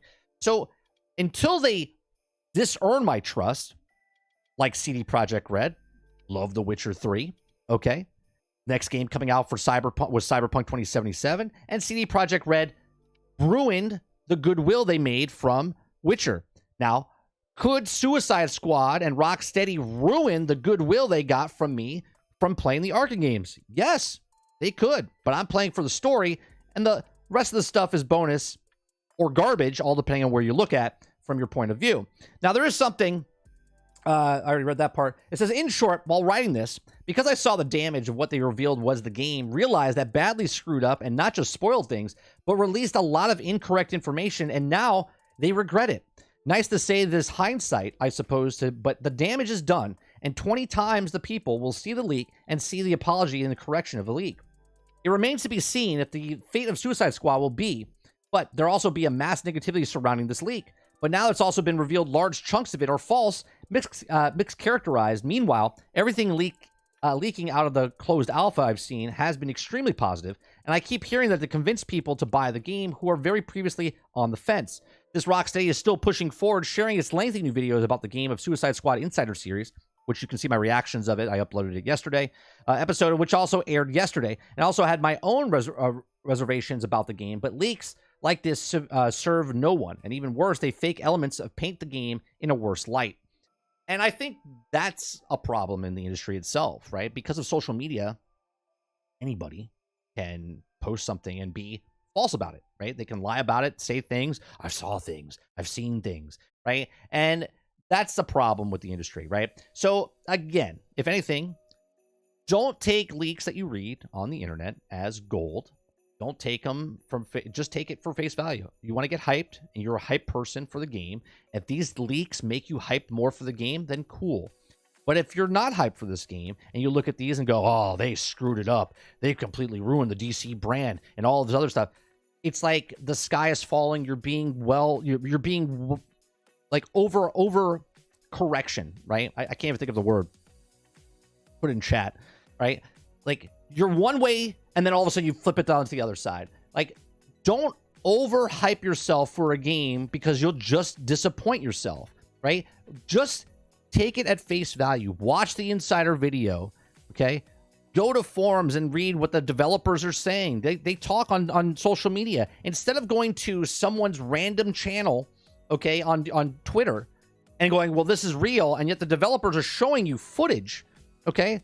I knew Poison Ivy was in the game because they showed Poison Ivy in the first Insider video. And everyone's like, no, you're wrong. And I'm like, why would they do this? Okay. And then in this Insider's video, they showed you that Poison Ivy's in the game, right? So the developers are showing you stuff. Don't overhype yourself on people that are not part of the game. Just take the information as is, make your expectations what they are, and then take it what it is. You don't have to buy the games day one. You don't have to buy the game week one. You don't have to buy the game month one. You can just sit back, relax, let other people play the game, give you their thoughts, opinions, reviews, whatever it is, and then make an educated choice if you like a game or don't like a game. These are just my thoughts. Let me know yours in the comment section down below or in the comment section, and I'll see you guys on the next one. Thanks for watching. Maybe you'll like one of these other videos that we have on the channel. All right. Leaking liar. That's right. Trust Paul Tassi? Really? What in this article, Farmer? See, now I know where you're going here. Okay.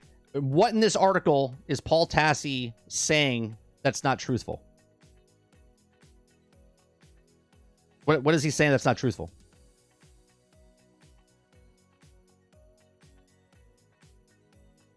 You didn't spoil anything, 30? It's beyond obvious that Ivy was back. Travis, I have you in chat from a month ago saying she's dead. I know later in that episode you're like, hey, she could come back. Yeah, saying She-Hulk is in the game files won't spoil anything. Set bad expectations.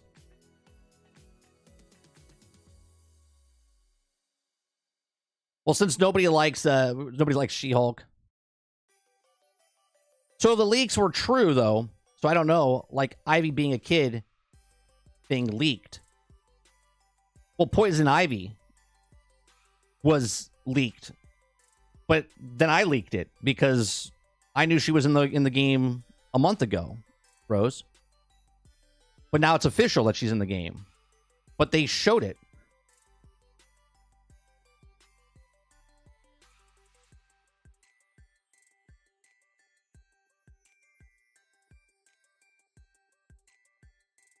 And plus, regardless of whose article I read on channel, right? I'm reading the article as is, and then give you my thoughts on the article as is. See, unlike other people, okay, I don't care if Tiger Woods snorts cocaine off a hooker's ass, right? I watch golf. I like Tiger Woods, right? I don't judge somebody based on what they do outside of what they do. I just read the articles, read the news, and then give you my thoughts.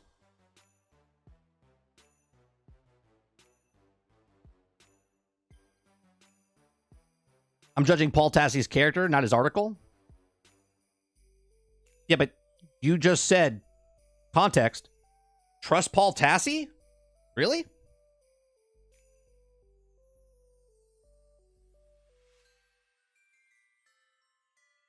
He's a piece of shit. Knowing that, it doesn't matter what he writes. Okay.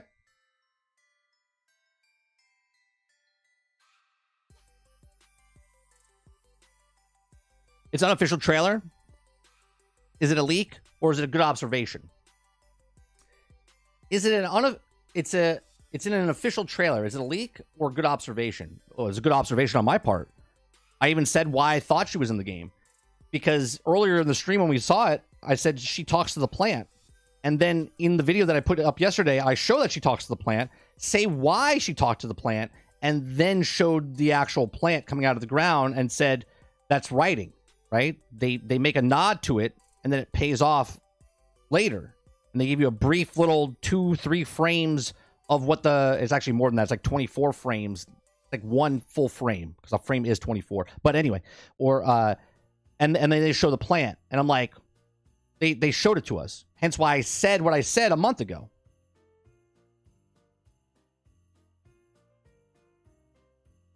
Water says, so you don't like Michael Jordan either then, because he's an asshole too. Right, I just watched Michael Jordan for his amazing basketball.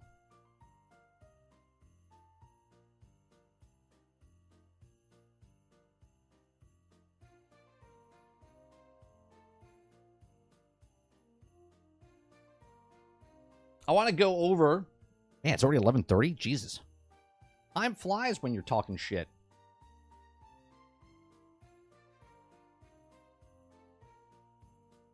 There's a part here that I want to watch.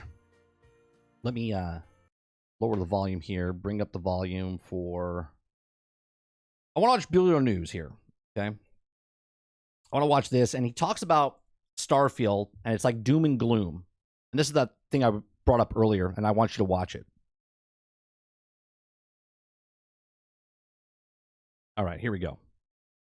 Between meaningful Starfield updates because Bethesda are trying to respond to the whole situation with hotfixes and a plan, including some pretty damn much requested features. Another thing improving behind the scenes apparently is ZeniMax Workers United, who are trying to get things going good there. Elsewhere, we've got a viral rumor to deal with about Fantastic. Of course, the ex-developers of the day before, because they, supposedly are closed. And also, the indie devs at New Blood Interactive are kind of showing everybody how it's done when it comes to looking after their team. And you can look after our team with today's sponsor. All right, let's save some money, access more content. Let's save some money. NordVPN. I'm not sponsored by them, so we're going to move past that. That link to support our team. With that said, if you want to support his team, go ahead. Starfield then. Obviously, it's a game that had a lukewarm reception, and I think that reception has actually got cooler as time has went on. Most recently on YouTube, you've probably seen it yourself. There's a Nakey Jake video. He makes hilarious stuff, also super well thought out. He did a video on how outdated the design of Starfield is. It's a very solid video,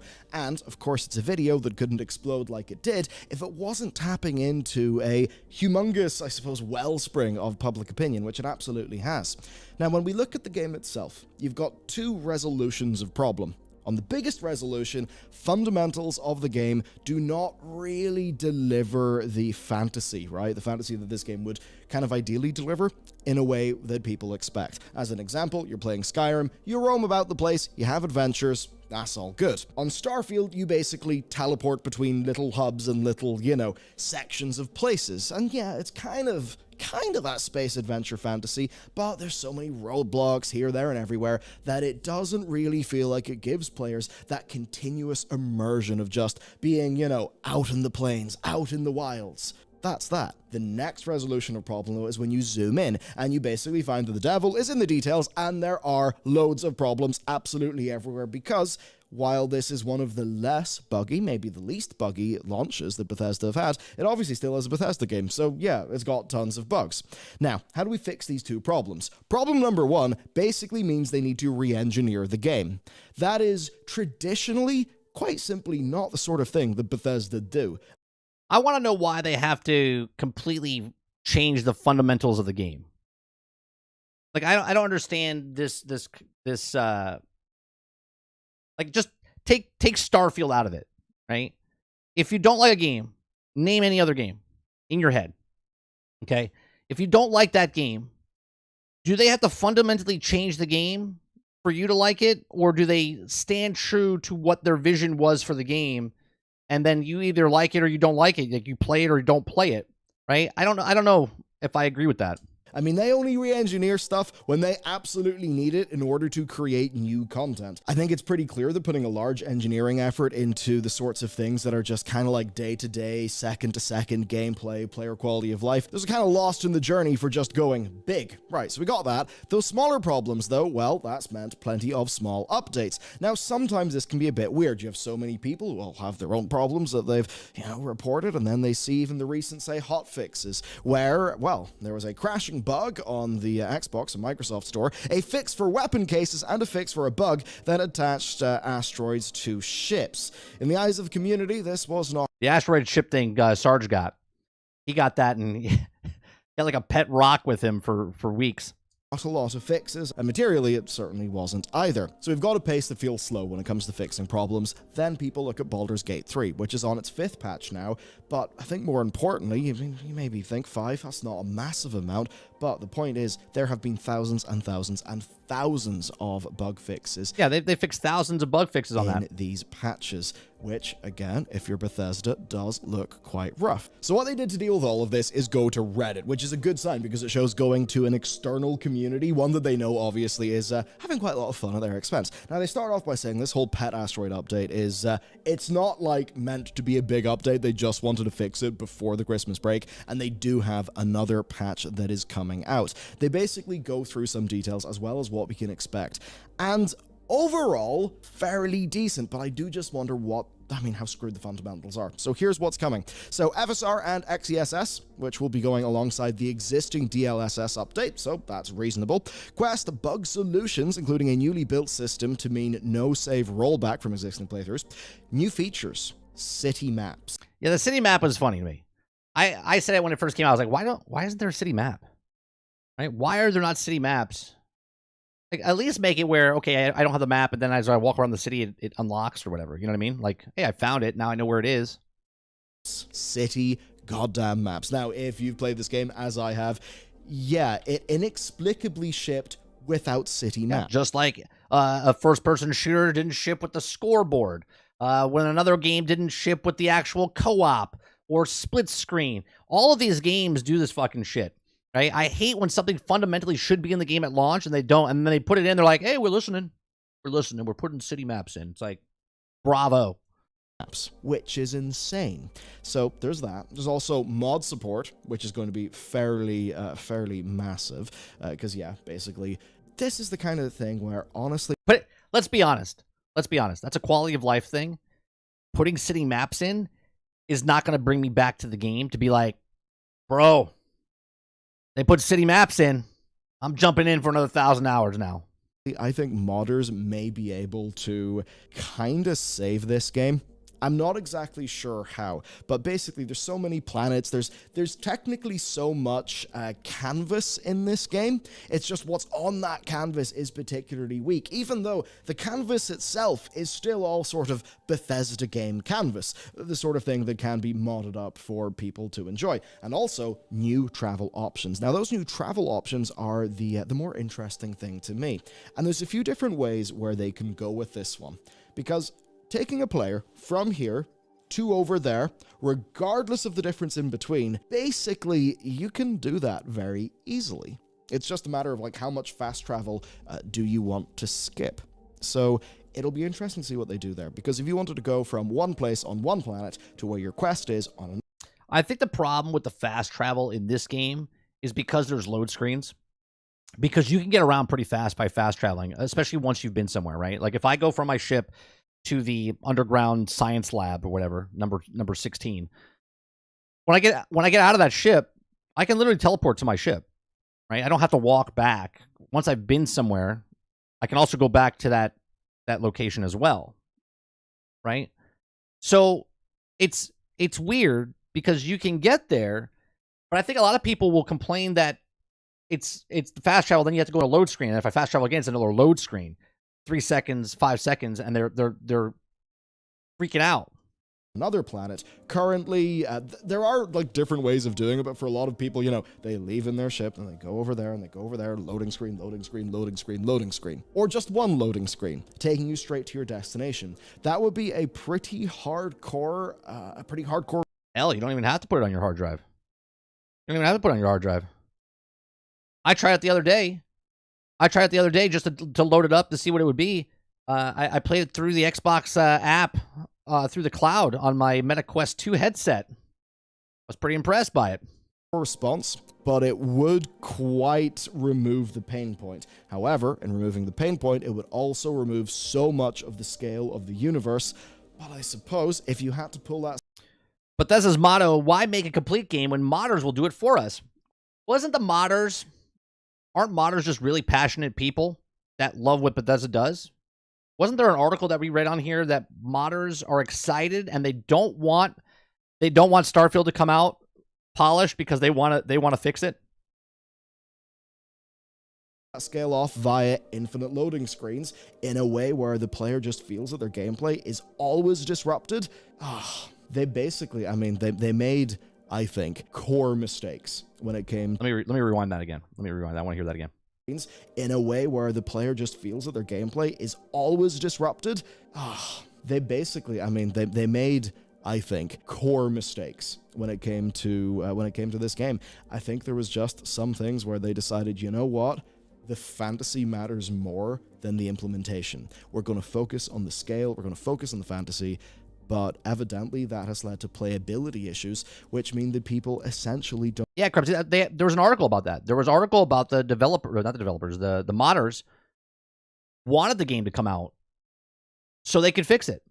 Because they feel like they're passionate. The modders of any game are the most passionate people of the franchise, or whatever franchise it is, right? They're so excited about that game that they're like, oh man, I get to fix it. I get to make better graphics for it. I get to be, you know, they're the biggest fans.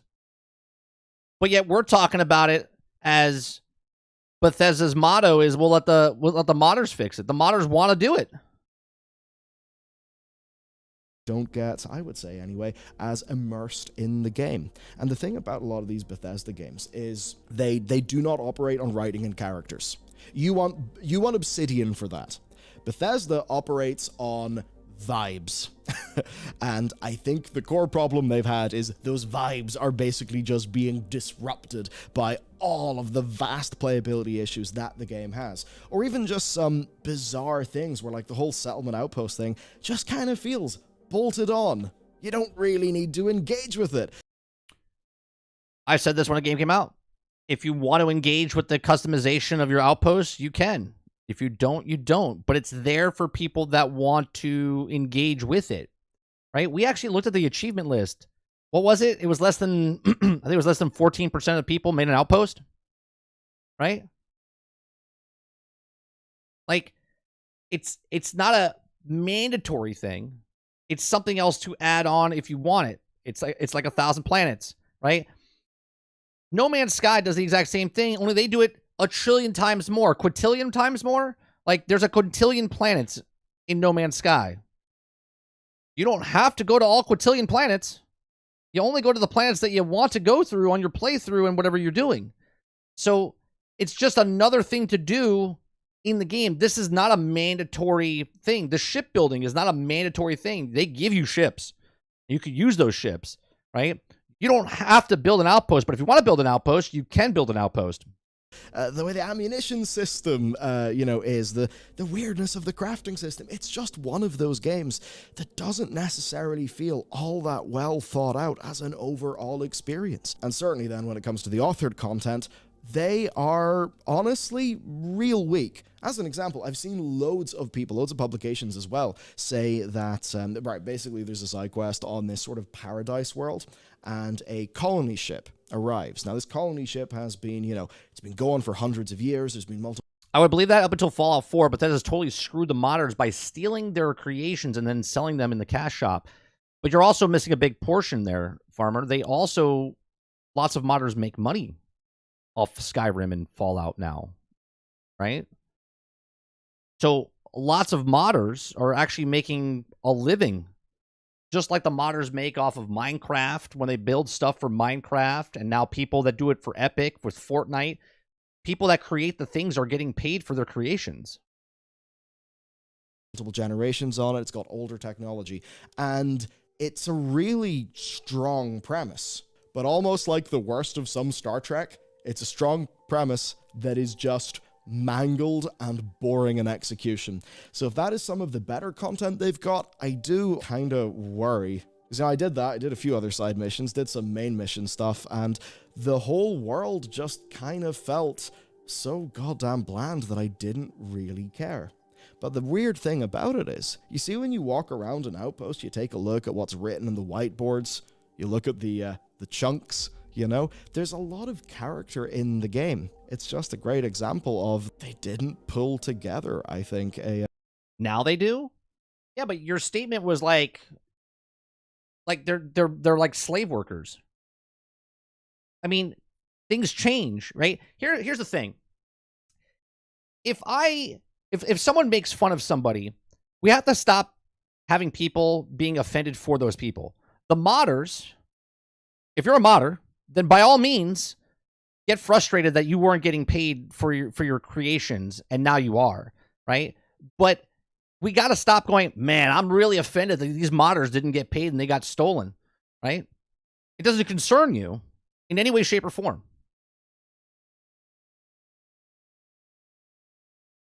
In this age, 30-second shorts a game is a learning curve, and a lot of folks, every game can't be weekend experience because of drastically changing the vision. If every big game can't be Baldur's Gate because every studio isn't Larian Studios. Yeah, it's good. That's a good point, Digit. Yeah, a compelling world. And as much as I think I started talking about this with a degree of hope, I actually think Starfield is screwed. Yeah, no, I sort of feel it's screwed in that way that Fallout 4 is a bit screwed. Now, Fallout 4 did get more content, but it was the... How?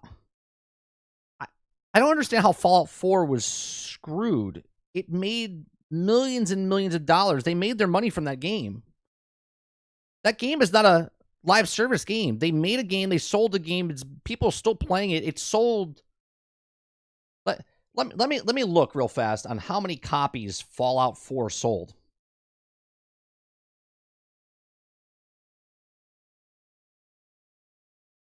Oh yeah, huge. It's so screwed. It's so screwed. Fallout 4, right? Let me rewind. Let me rewind. The Fallouts, absolutely screwed. Now, screwed.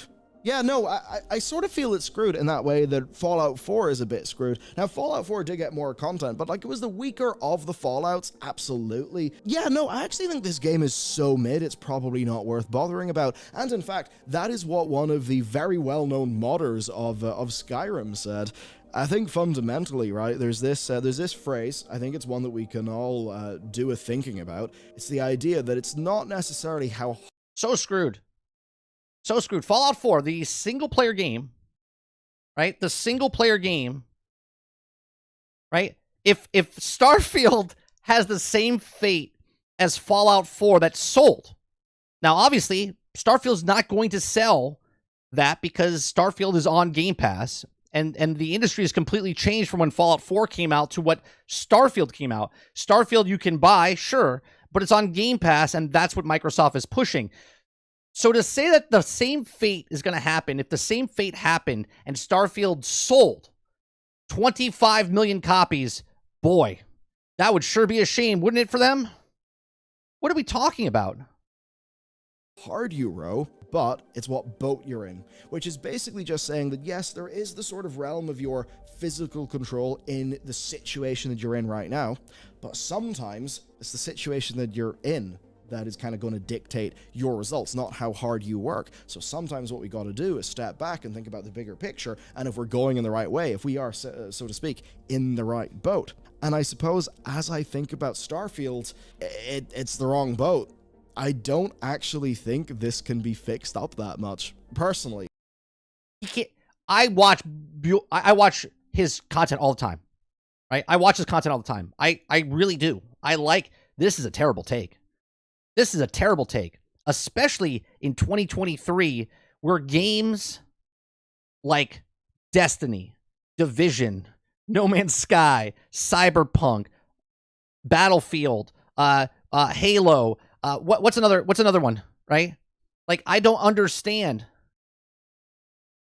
Right? I don't understand. He says it can't come back. I got to hear that again. In the right boat. And I suppose as I think about Starfield, it's the wrong boat. I don't actually think this can be fixed up that much. He's smiling when he's saying it. He can't believe this. He can't believe this. Personally, I don't know. Maybe they can pull it off, but to be honest with you, this game is all of Bethesda's weaknesses and essentially none of their strengths, and I am still utterly bewildered. Bethesda made Fallout 76, and that shit is still up and running and has millions of players. I don't believe he believes this. There's no way. There's no way. How they can basically roll out the same very tired game design. I've got to be real with you. Like, to me, Skyrim was tired in 2011, and I felt that because I played Oblivion. You know, I think Oblivion's a better.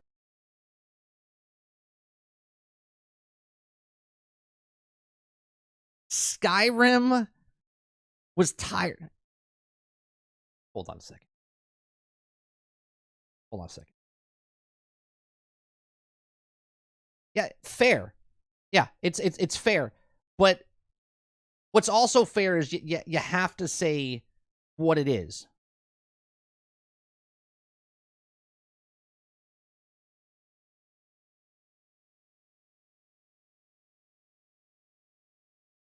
Yeah, it was so old back in 2011. So much so that they went on to make it 4 different times, and it sold and has 60 million copies. So old. So over it. No clientele for it. Just so dull. Like, this is the worst take he's ever had. And I love his content. I love the news that he brings. Better game than Skyrim, to be honest with you. It's as if they haven't really updated that much since 2006. And yes, they've done things like, you can build an outpost now. That's a neat thing to do. I can agree with him saying they didn't change anything, right? But look at some other games that have been out for a decade. Is it groundbreaking game? Like, they changed the game in 10 years? No. You know why? Did Grand Theft Auto 5 change drastically in the last 10 years for online? No, they just kept giving you shark cards and putting more cosmetics and more things. I just don't get it. I don't know, Z. It sounds like when he was saying it, he was smiling. I honestly don't believe he believes this. But it's not the, like, essential fantasy, the essential game. And basically, they haven't got that bit right. Inner Void says, hot take, Fallout 76 is better than Starfield. All right, Void, I'll credit you there. Fallout 76 right now is better than Starfield. Okay? But it's also been out for 5 years. Right? So let's put a pin in it and let's see where Starfield is in 5 years. Because I will bring this video back up in 5 years if I'm streaming. And in fairness, doing that at the scale that they're trying to achieve with this game is bloody hard. Obviously, the scale of No Man's Sky is so much larger. And even now, with all of his updates, that is a game where, you know, if you approach it as a sandbox, you can have a great time. but it can struggle still for many people. You look at Mass Effect Andromeda. Did you actually know Mass Effect Andromeda was supposed to structurally... So only compare Starfield to other games when it helps the narrative, right? I'm comparing it to every game that's bringing it out, right? I don't understand the comparison, L. Like, he's comparing it to Skull and Bones. He compared it to Mass Effect and No Man's Sky and whatever else. What do you mean? The narrative is he's saying that the game is done. He says it can't come back. To say that this game is done and it can't come back in 2023, where there's so many games that are... First of all, this is a single-player game. This is not a live service game. This is a single-player game. I've said that they should add, and I think they will, like a Fallout First server thing to this. That's why there's 1,000 planets. You're going to be able to play with your friends. That's what I said. Okay? But this game, factually, is just a single-player game. It takes like this that keep happening, 30. You're going to have a stroke before 5 years. No Man's Sky isn't close. People don't understand the difference between No Man's Sky and Starfield. Kyle says he literally compared it to games everyone is comparing it to. No Man's Sky and Baldur's Gate. Yeah. Be remarkably similar to Starfield. Obviously, though, in the development process of Mass Effect Andromeda, that whole plan to have hundreds of procedurally generated worlds or whatever they were going to go for, it was something like that, massive proc gen, that fell by the wayside. And obviously that's a game that was rebooted and rebooted. They just haven't solved the problem. They haven't solved the problem, but they applied the standard Bethesda video game, basically, that's been mildly iterated on at best since 2006. Because I feel like the last great leap that they truly did was... What he's saying here, and look, I make these takes too, as far as raising the bar, hitting that bar and making it better the next time, right? Doesn't mean you have to go super past the point, right? You just got to take what you got and then make it a little bit better, and then that's how it evolves. That's any game. Any game. I've said it thousands of times on this podcast, okay? If you expect, this is expectations. You like how my shows are all about like thematic here? Okay. If your expectations are above what you think, like right now, people are thinking, man, boring old Skyrim, according to him, he was out of it back in 2011. It sold 60 million copies. He was done with it back in 2011 when it came out. Greatest game ever created, changed the landscape of stuff. Okay. People couldn't stop talking about it, but he was over it. His expectations for Elder Scrolls, right, 6 is through the roof. They're like, well, that happened, and that happened 11 years ago, 12 years ago, so Elder Scrolls 6 is going to be, it's going to be amazing, right? This is what people do. You start hyping something up so much that when it gets there, you're like, nah, it's not what I've envisioned. People do it when they read books, and then the movie comes out. Was moving from Morrowind to Oblivion, Oblivion to Fallout, Fallout to Skyrim. Those feel like iterations of a design, right? Done with better fidelity and... That's what it is. Sometimes with slightly better combat, even though they've always... Morrowind to Oblivion to Skyrim is an evolution of that series. Wow. I sucked at that. Yeah, I don't know. A bit strange. I felt decently positive going into today's story. I'm almost wondering if it would be more pragmatic to say, screw it, Starfield's a wash, next Elder Scrolls game, let's try to learn from this.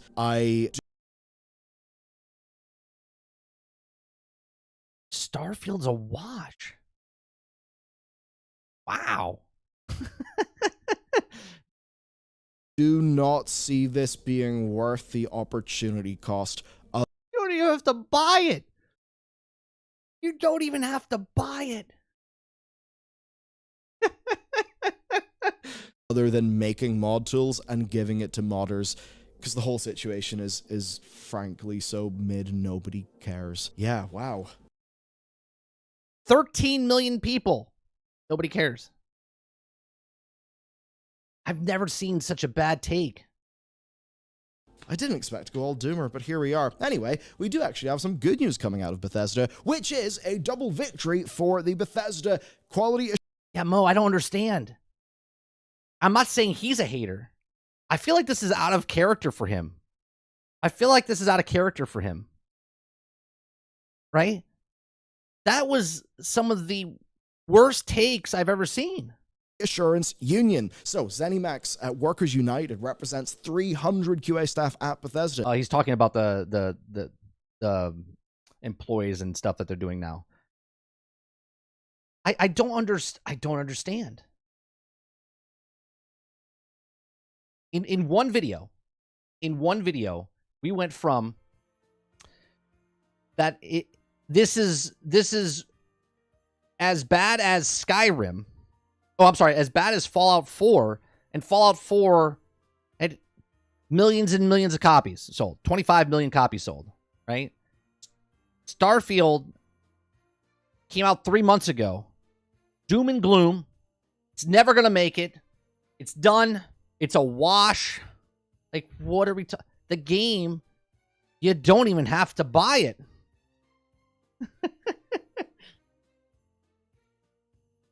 Does he typically follow the hive mind? No, Mr. 7.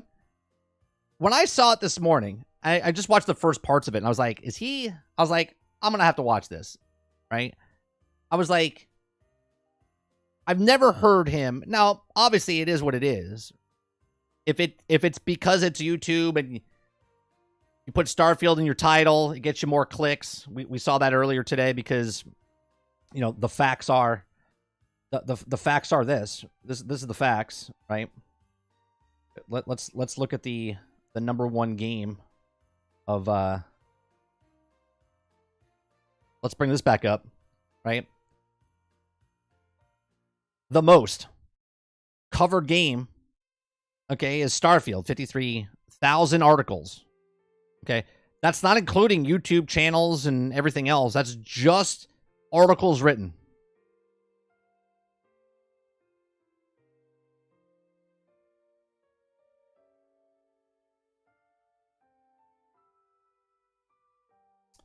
I don't know if there's a ratio. You can't look at the. I don't have the thing on where it shows you the dislikes. Hold on. Do I have it on my other one?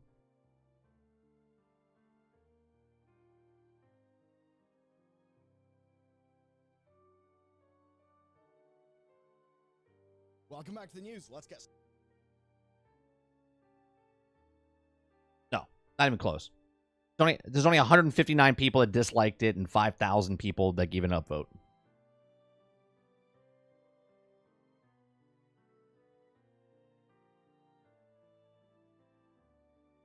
I mean, that's his thoughts. He's allowed to have him. Oh, sure, Rose. And I'm allowed to say that he has a bad take. And you're allowed to tell me that I have a bad take. That's fantastic. But to say that it's as bad as Fallout 4, and Fallout 4 sold 25 million copies, to say that he was over Skyrim and Skyrim sold 60 million copies, I mean, I'm just pointing out things.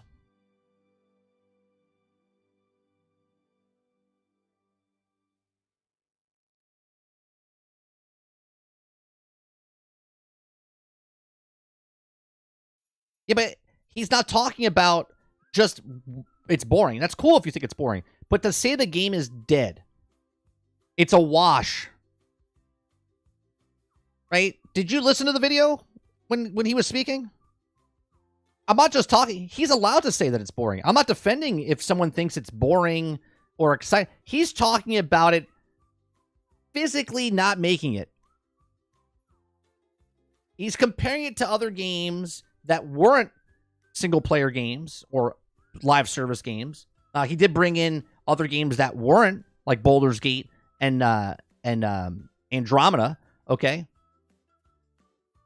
But to say that it's a wash, they have 200... This just came out. They have 250 people still working on the game for content.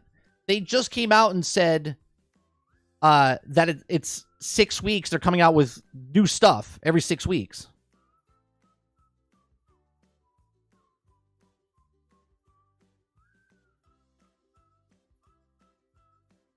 I sent you a link to the Once Human launcher downloader. You might be able to get in to the game that way. I'll try, but I'm out of town this week. So it'll have to wait till next week anyway.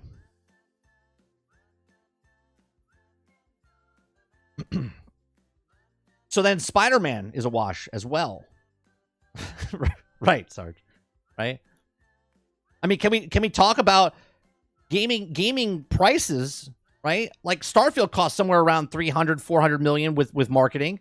And then you get Spider-Man costs 300 and what was it? 315 million, 350 million. Then with marketing, it probably costs like 450, right? It's got to sell like 7 million copies to break even. Starfield's got to sell 5 or 6 million copies, maybe even 7 million copies to break even, right? Sell. Or accrue, enough money that covers that money of copies.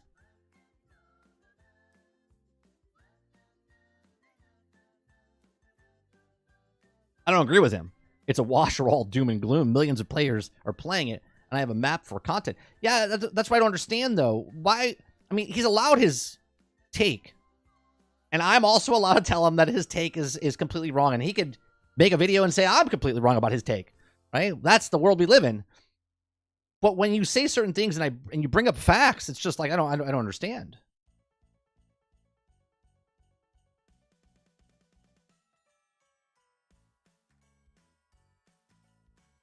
I mean, we can all pick a game that we didn't like at launch, right?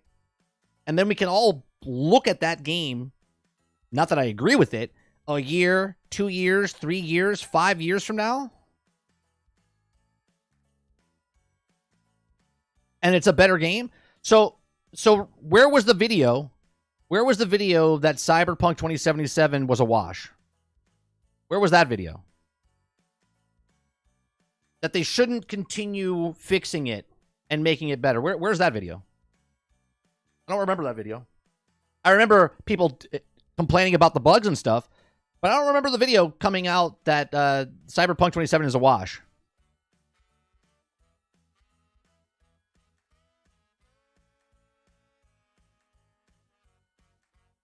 You know what's a wash? You know what's dead on arrival? The day before. That's a wash.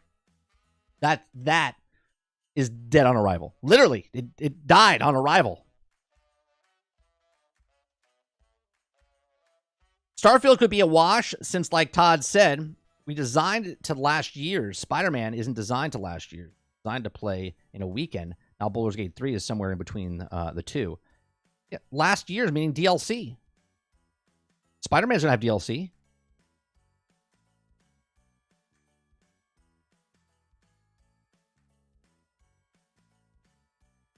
I mean, Sony's so good at selling DLC. They literally made Miles Morales DLC and sold it to you for $50, and then combined with the original game, you paid $70. So you paid $20 for Miles Morales.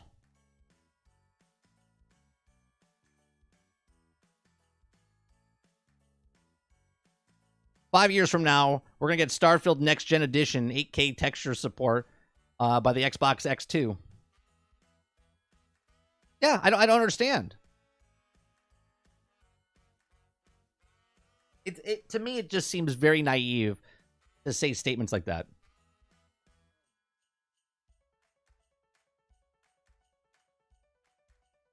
Any failed game is DOA until the devs can prove different.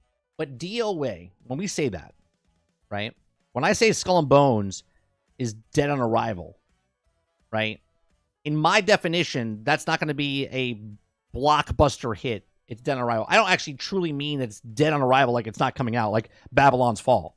That's dead on arrival, right? When one guy was playing it, that's dead on arrival, right? Very, very few games are dead on arrival.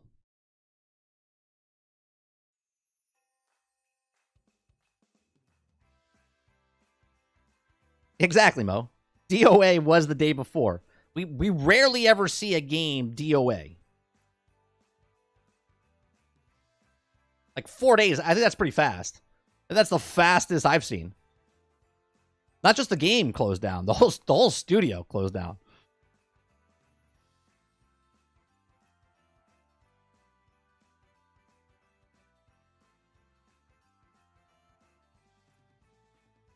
DOA as a gaming means no matter how long it stays out and is tried to be fixed, it still never make its money back. Definition matters. Yeah, I just feel like Starfield, I don't know what they made, right? We do know that they sold, what was it, 3 million? Was it 3 million? What was it at launch? Let me look it up. Sold the 5 days early access. So hold on.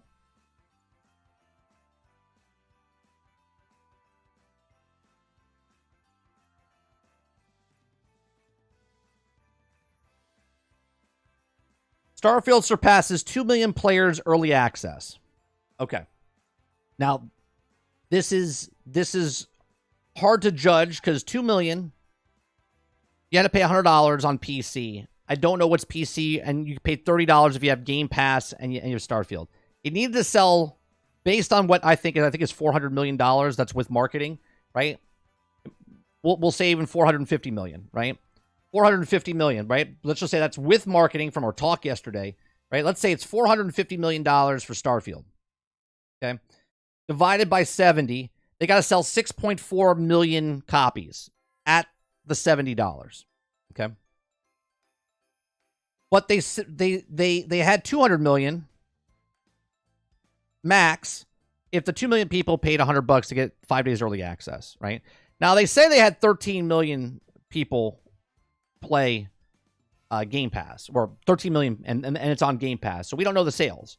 Okay. So technically, with the 200 million, they're halfway to their point of breaking even. Now, I don't know what the rest of the 11 million people paid. If they paid $30, they paid full price. If they just paid on Game Pass, do they pay for Game Pass for long enough to cover the cost of Starfield? I don't know. But I'm pretty sure that Starfield is not a wash. And like right now, the 250 people they have on the actual studio going, all right, wrap it up. It's a wash. Let's start making Elder Scrolls 6. They're already making Elder Scrolls 6. Why they have 250 people working on Starfield?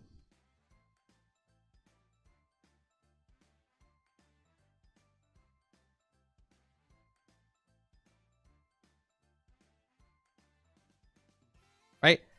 Now, Spider-Man, if we take the exact same example, was a price tag of 300, was it 315 or 350? Right? What was Spider-Man's cost that leaked? Was it 300? Or was it 350? Or was it between somewhere in there?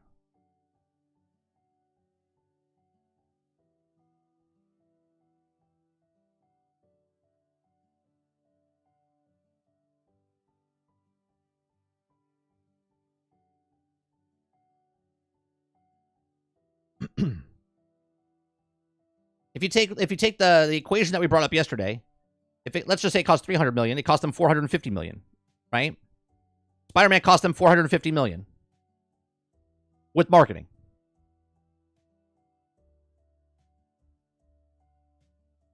Right? So 450 million divided by 70, they got to sell 6 million copies. How many copies has Spider-Man sold right now?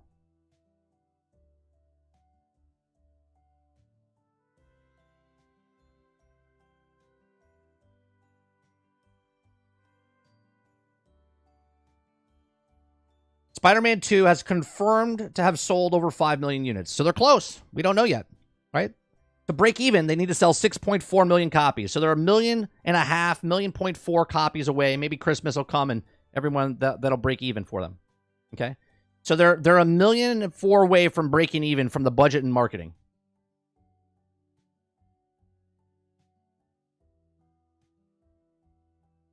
$315. Okay, so half of that. Then add that to that. So they're like 425 million, 450. They still got to sell like 6 million copies. They're closing in.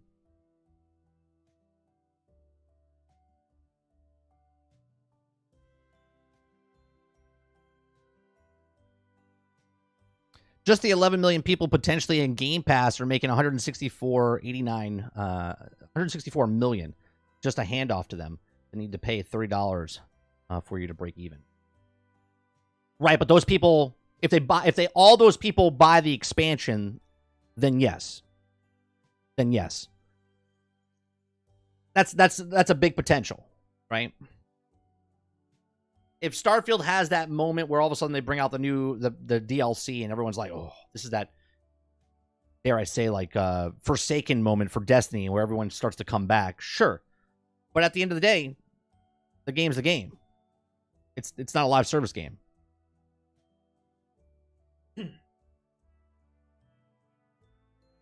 It's just like Spider-Man.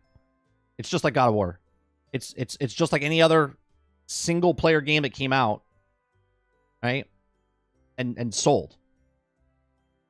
I don't understand why people keep trying to compare single player games to these live service games.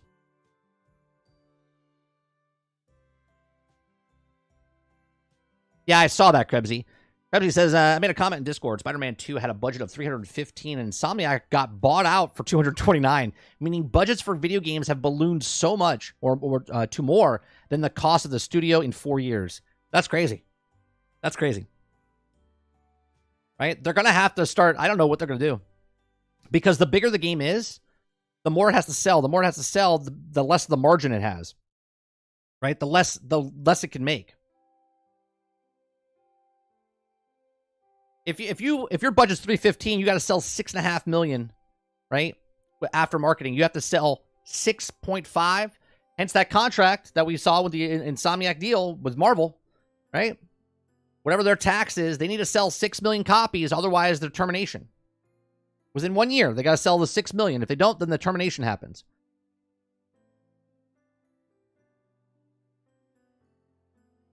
Right? They could sell 500 and, they can sell 5.9999 million day one, and if no one else buys that game for the rest of the year, then the termination's done. Right? I said the example yesterday for YouTube videos. Okay, YouTube videos. I put a video out. It can do skyrocket like this, and you're like, oh man, it's gonna break that 1,000, and then all of a sudden at 400 it goes and just flatlines and stays there, and never. And then it goes, oop, boop, boop. A couple people watch, a couple people buy, whatever you want to, equate it to.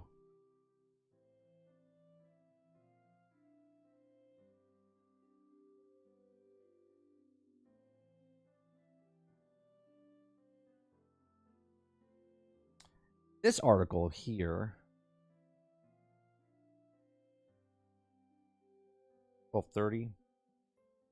Maybe I'll talk about this tonight with Sarge, Baldur's Gate.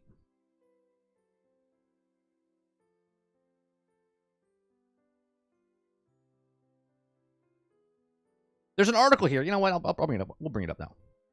Right? This article is written, right? It says, how did Larian Studios make Baldur's Gate 3 without a big publisher? I'll tell you. They made games and they sold those games. And when they sold those games, they took that money and invested back into the games that they created. Right? I haven't even read the article yet.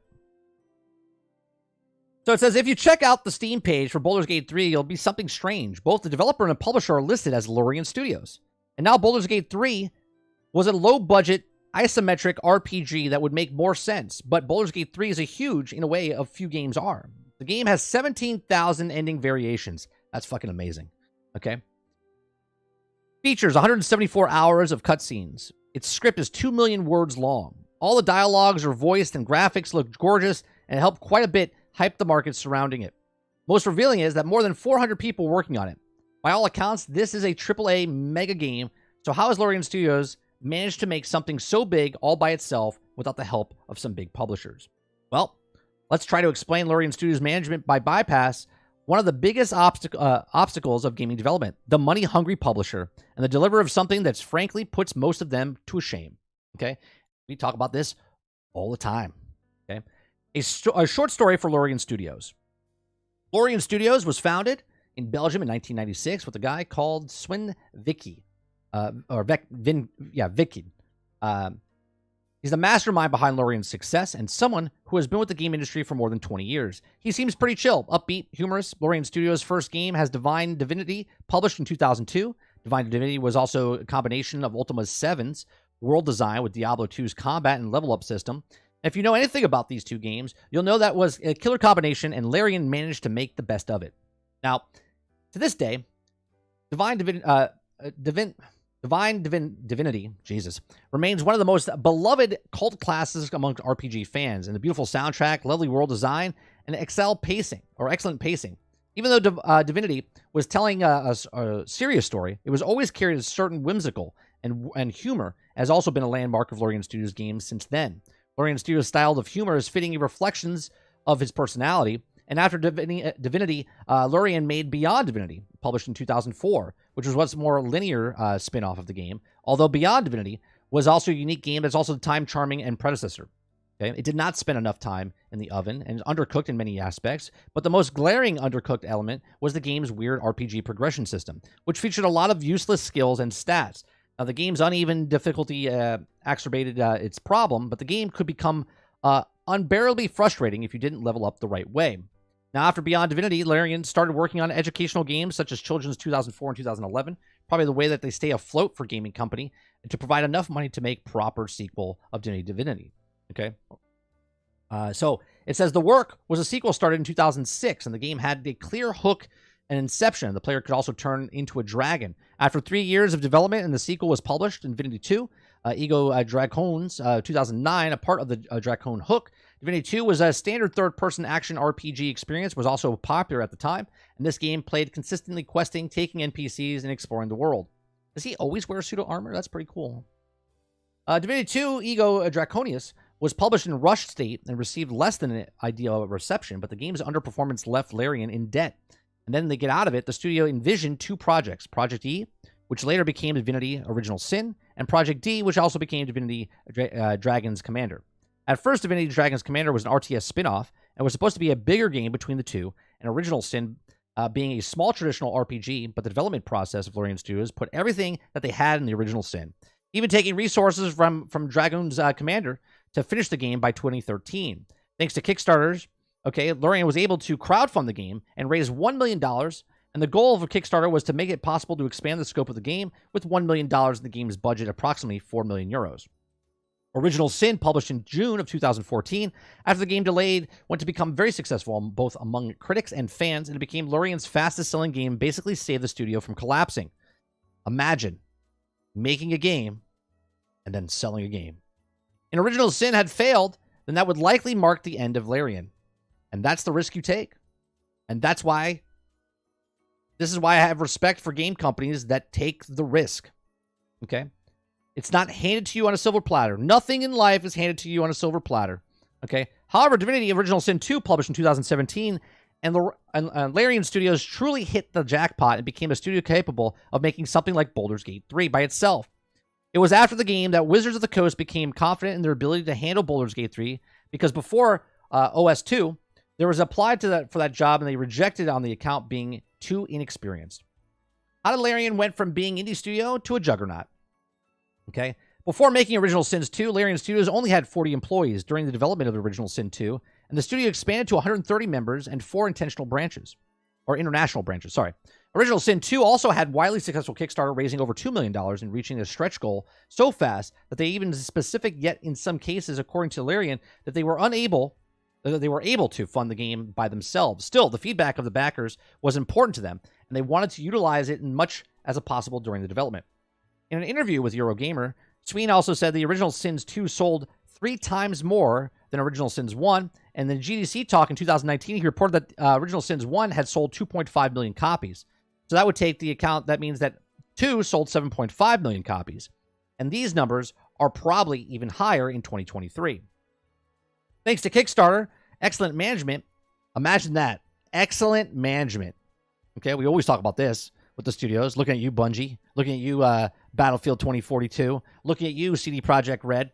Okay, Larian managed to publish both OS 1 and OS 2 by itself, and only used the help of Focus Home Interactive and Bandai Namco to publish the console versions of DS1 and DS2, respectively. This means that royalties of OS 1 and OS 2, at least for the PC version, the main platform, went to Larian itself. Okay? Larian and hallmark of a good financial management. Okay? In a way, the story of Larian is similar to the Polish counterpart, CD Projekt Red. Both were small European companies founded in hardcore gamers, working on a small scale in the first, and then expanding to unimaginability, thanking to making high-quality games and also using Europe's low comprehensive development costs and advantages. Both CD Projekt Red, Larian Studios have published AAA quality mega games without the publisher. In the case of CD Projekt, easier to explain how they managed to do so after The Witcher 1, which Atari published. CD Projekt Red founded a distribution platform and called GOG.com. GOG sold fan favorite old games with DRM, and remains Steam's most successful, respected competitor today. And GOG provided all the revenue CD Projekt needed to fund games, including The Witcher 2, Witcher 3, and Cyberpunk 2077. Now, Larian does not have a platform like GOG. All it had were the royalties of OS 1 and OS 2, which were a lot, but not enough to fund a huge game like Baldur's Gate 3, especially considering the game's unusual long 6-year development. Now, the COVID pandemic in Russia and Ukraine were also war and also made causes for long development times. In the case of the war, Larian and a branch of Russia also had to shut it down after the war. So Larian decided to do something a few companies had done, selling an early access version of the game in 2020, 3 years before the full game release, and the early access contained the first chapter of the game, which translated to 25 hours of playtime. Usually outside the indie game sphere, studios do not sell early access versions of the game, so early access could be because it leaves a not quite good first impressions of anyone who played it. Also, people might also accuse the developer of using them to free beta testers, but Larian had a goodwill of the gaming community. That's a big portion. Goodwill, as we talked about earlier in the podcast. So they knew they could afford to sell fractured of the game and expect people to show up and buy it without review bombing it, as you can see. Now, having good reputation of the track record can go a long way. Baldur's Gate 3 early access version sold well, provided valuable sources of feedback in Larian, and for the game to be as big as Baldur's Gate 3, player feedback and bug report was essential of the game design itself. Although the save files of early access versions are not transferable to the main game, many people were just happy to provide feedback for Larian needed to play the full price of the game of $60. We'll be doing it. Another savvy decision of Larian was also to make deals with Google to publish the game on Stadia's alongside PC. Although Google Stadia died before DOA game's release, the deal happened on Studio's financial at the time. Now, finally, it was very important to allow Larian to become what it is today. The most company shares its own. And then also his wife, the owner and his wife, history have shown that every time the game developer starts playing fast and loose, the shares of the company, they start losing control of the company to the people who do not care about it and ultimately destroy it. Okay, and this is a huge market. This is the situation that Bungie's in right now. Okay, Vince never did that. Even when the company was going through tough times, he also resisted being bought by bigger companies like Microsoft, saying that such propositions are always flattering, but even though I'm getting older, I'm certainly not done yet. So while the numerous elements of contribute to Baldur's Gate 3's success, the most fundamental reason behind the success was the most of its shares were owned by its founders and passionate gamers and a great leader who cares about making a great game more than anything. Baldur's Gate 3 could not be made by Sweeney if his team and his answers to the publisher's demand, which were prioritize investors' happiness above all else. I got chills reading that because I might go, like the Kinger said on the podcast the other day, I might go buy it a second time. I might go buy it on Xbox. I might not ever play it, okay, on Xbox, but I might go buy it a second time, okay?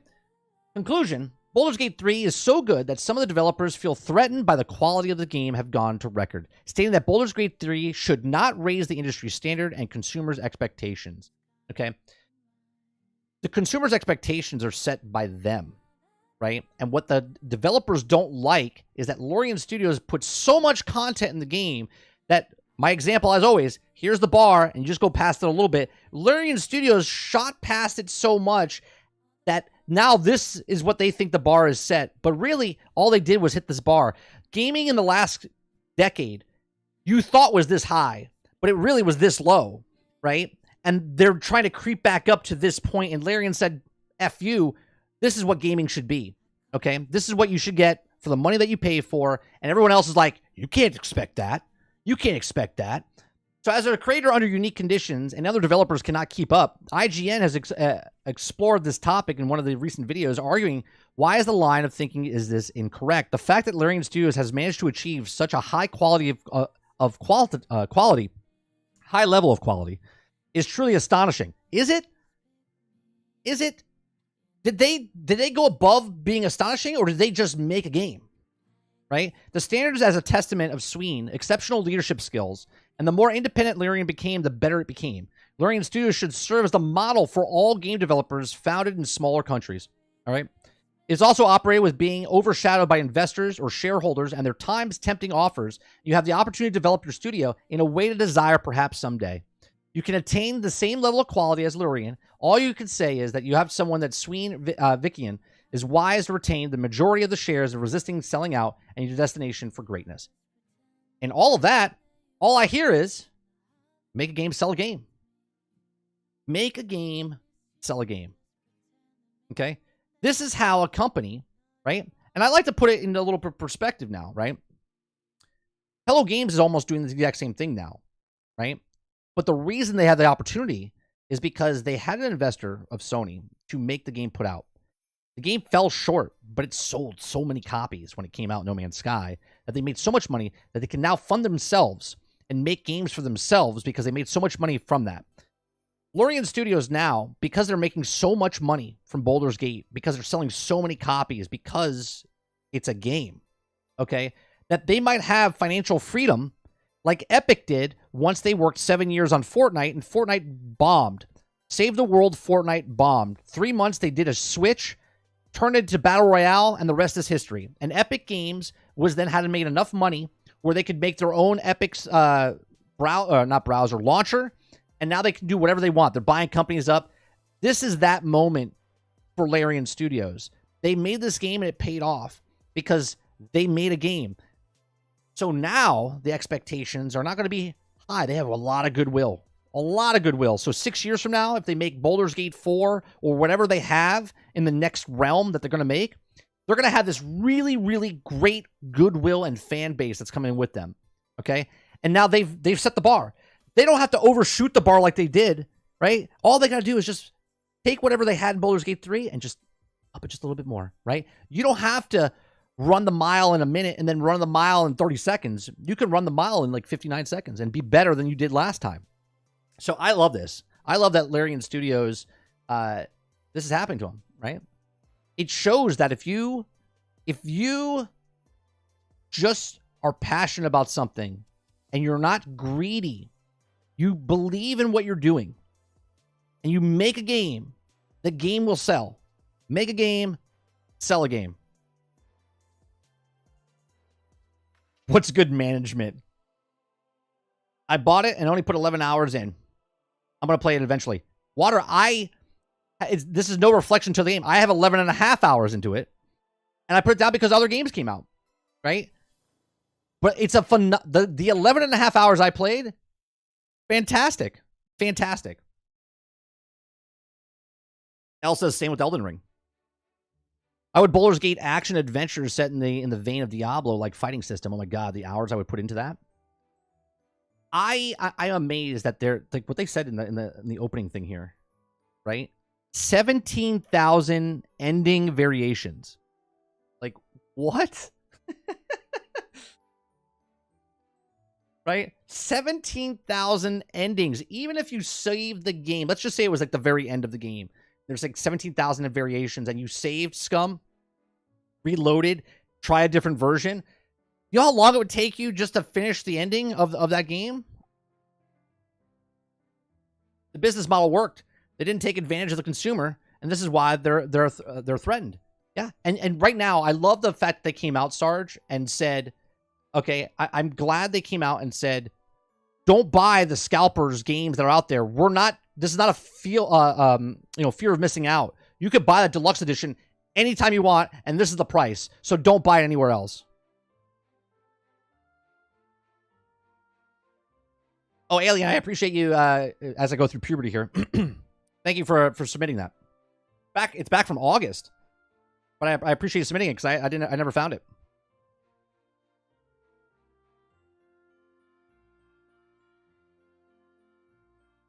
Now look at it, right? Now look at it. Now it's Game of the Year. I'm sure it'll win Game of the Year in BAFTA or even the DICE Awards as well. Hell, forget Game of the Year. It's Best RPG, right? And not only is it forget the fake VG, the Video Game Awards. This game is setting a precedent for RPGs and video games everywhere, which is sad because it shouldn't have made this much of a wave. This is just a game. We're so shocked because we've been getting scraps for so many years that when an actual game comes out, we're like, this is amazing. There's so much stuff in this game. You could tell they loved it when as the devs, 17,000 variations of the ending. That's crazy. Don't go over this now, but Go to GXG News and look at the newest article. You'll all laugh. All right, I will.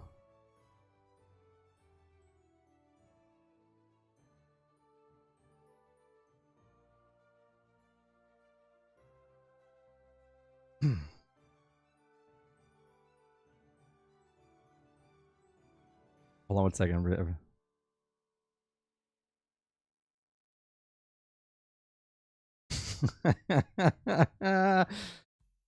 We'll talk about that tonight. We'll talk about that tonight.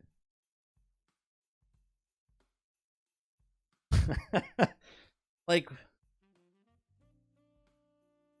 well, good. Good.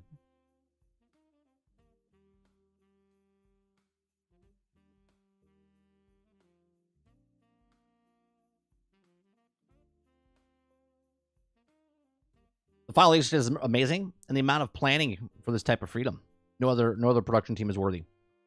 I just think, look, and I'm not knocking Larian Studios down a peg, right? I'm not knocking it down a peg in any way, shape, or form.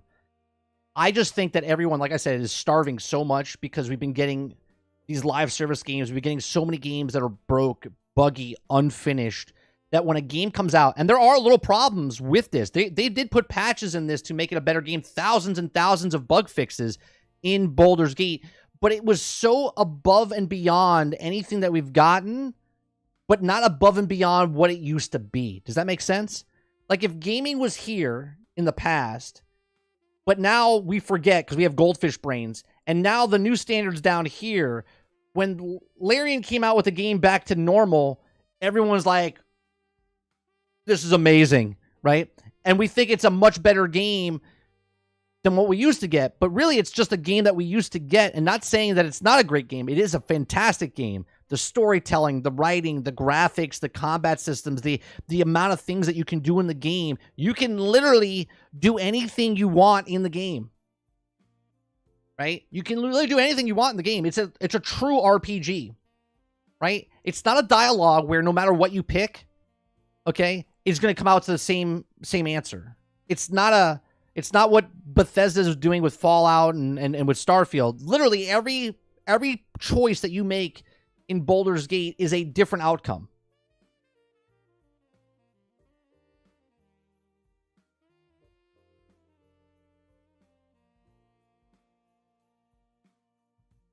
God, it's so infuriating that what we get, and we're okay with it. And the answer to all of this is when a game comes out broken, buggy, and unfinished, everyone's like, well, I'm having fun. That's not the point. You can have fun, but have integrity. Like, you can have fun and the game can be better at start, not you paying full price, right?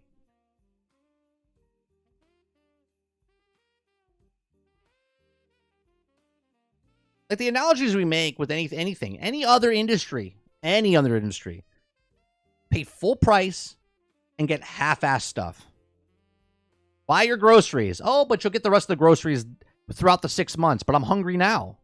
Well, you gotta wait, right? My car gets to get fixed. Pay all the money up front now, and we'll fix it over the next 18 months, right? Buy some dinner at a restaurant. We're only giving you the side portion now, and come back 6 days from now, come back 10 months from now, and we'll give you the steak. Like, but I'm having fun. Man, I'm eating those fries, man. I'm having fun, right? And I'm here, like, yelling because you can have your fries and steak and car and everything else and still have fun, and you can have a better game. But we don't want better games. We want, give me now, and I'll fix it later. And then you look at Game Pass and go, well, Game Pass is the downfall of gaming. No, Game Pass is not the downfall of gaming. Gamers are the downfall of gaming because we keep buying stuff that's incomplete, and Microsoft is over here going, yeah, we have incomplete games too, but we're asking you for $10, not $70.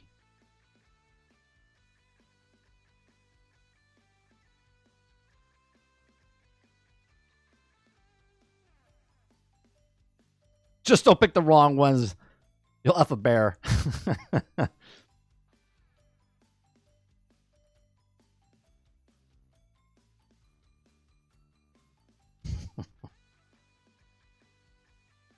So I'm glad. I'm glad that Larian Studios. I would love to see what they make next, right? I'll love to see what they make next.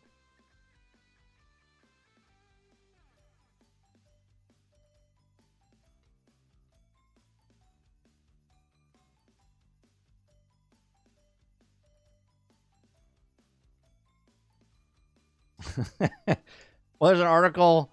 I just read the article. It says, I started Baldur's Gate 3 while sick, and now I've got a fever, right? Because now that they're addicted to the game. They were sick. They started playing Baldur's Gate 3, and now they're hooked so bad to the game they can't stop.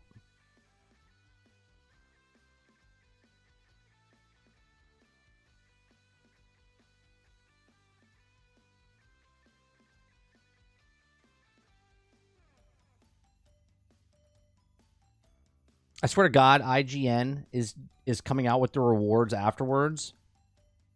Whatever happened before, they're like, what's going to make some news? They're like, they just picked Star Wars Jedi Survivor as the best action game.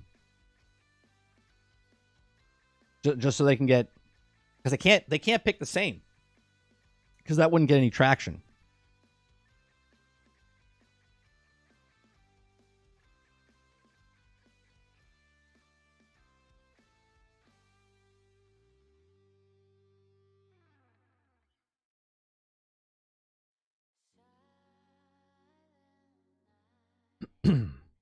There's already people upset that Poison Ivy is a kid.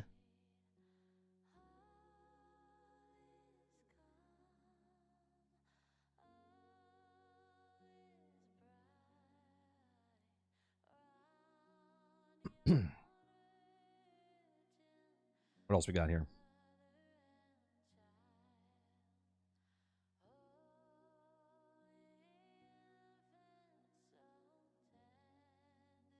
Are any of you guys or girls, any of you people playing Baldur's Gate 3?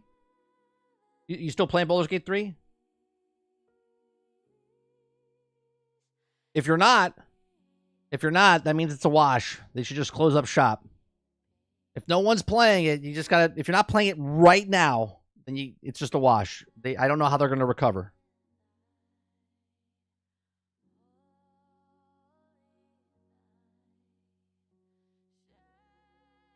This is why I don't blame Bobby for scamming your asses. If you could sell tables with bolts missing that you could still buy, then you also would be on. If that would be on you for being dumb. That's right. Did you see that PlayStation picked Spider-Man 2 as Game of the Year? Yeah. And this just in, Akuta Papa, for the best streamer on YouTube. I've talked to the fellow people in this room, and we've all came to the unanimous decision that it's not me.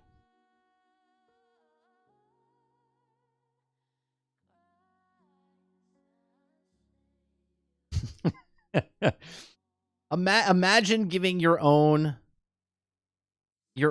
game of the year.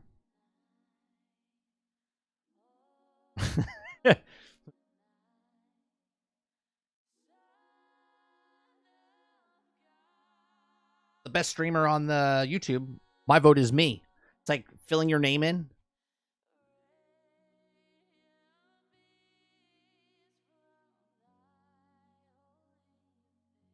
I know, Krebsy. It's just funny, though.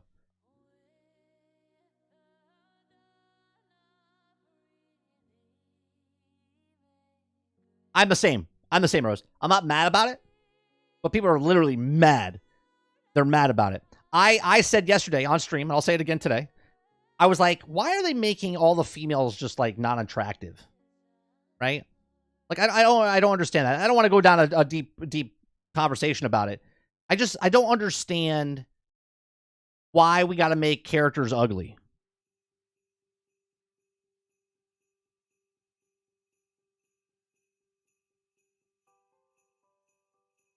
Yeah, but how many games came out for PlayStation?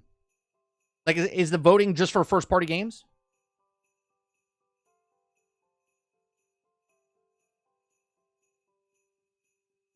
Or is it all games that launched on PlayStation? Like, obviously, Final Fantasy is exclusive.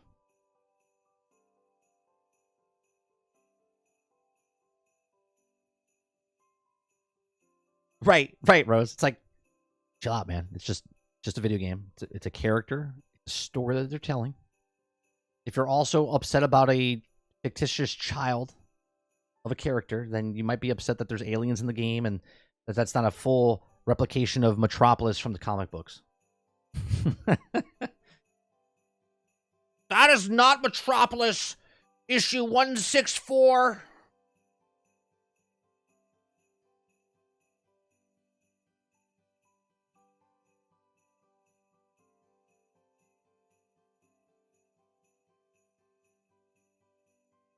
And the nominees for Best Game of PlayStation 2023 are Spider-Man 2. The next one is Spider-Man 2. And the third nomination is Spider-Man 2. And the winner is Spider-Man 2.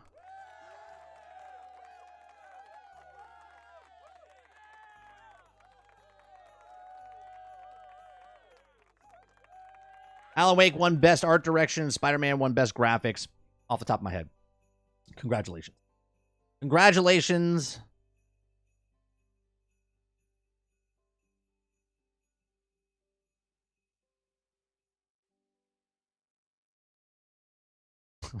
And the crowd goes mild. I should get another soundbite when something like that happens, Kylo, that instead of crowds going, woo, woo, it should be like, yay.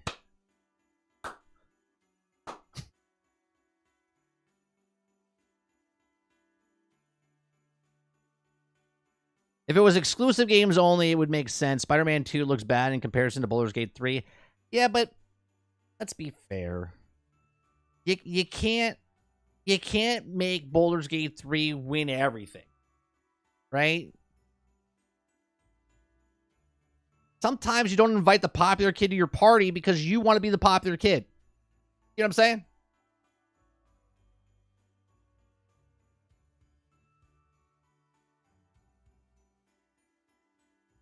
Sometimes you use the popular kid to get other people to come to your party. Stacy coming? Stacy's coming. Oh, I'm there.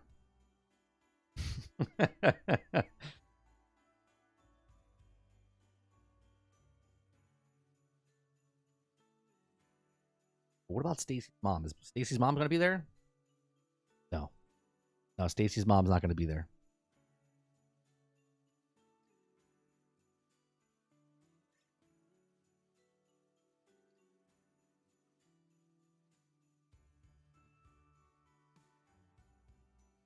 I'm just saying it's funny because the Game Awards cope. When you see PlayStation people breaking down like children over the Game of the Year. Oh, I know. I get it. It's just funny. But they all have it every year. They have these awards. It's just funny that because it didn't get one award, now it won the award. People are like, I'll show you. It's gonna win an award. God damn it.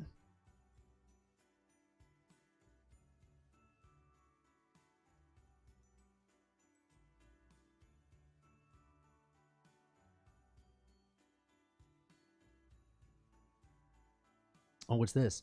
Expand your Xbox X storage for less. How much is this? I'm gonna be pissed. I'm gonna be pissed if this is cheaper than what I paid. My son wanted extra storage. Oh no, I got a good deal. I got a good deal. Okay. I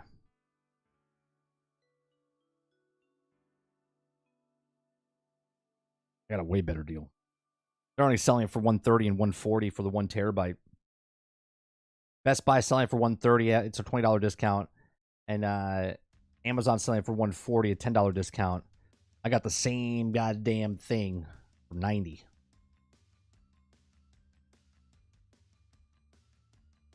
And $90 for 2 terabytes. It's not the little thumb thing though. It's the bigger.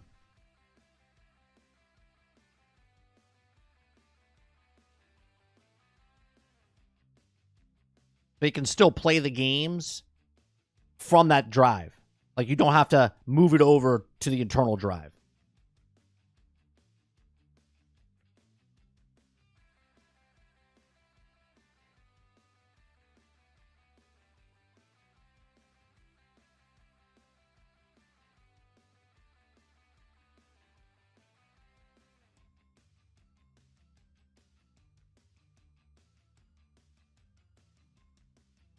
Oh, Sarge.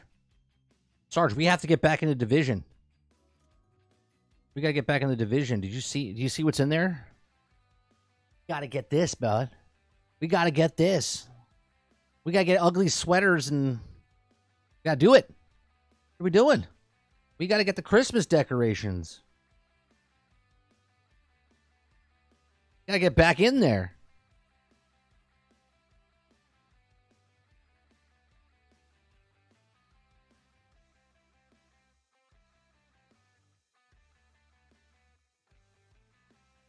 Save 50% off on Jedi Survivor on Xbox Series X, PlayStation 5, and PC for a limited time. EA is selling it for half off. I would pick it up if I didn't already own it for full price. They got the deluxe edition for 50% off. The standard edition,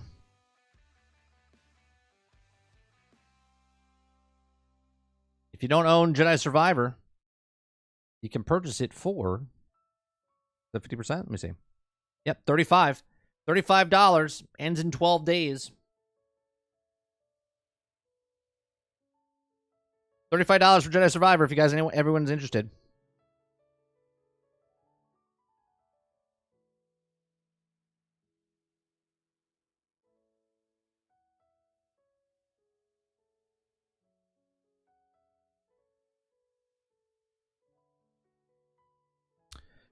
What?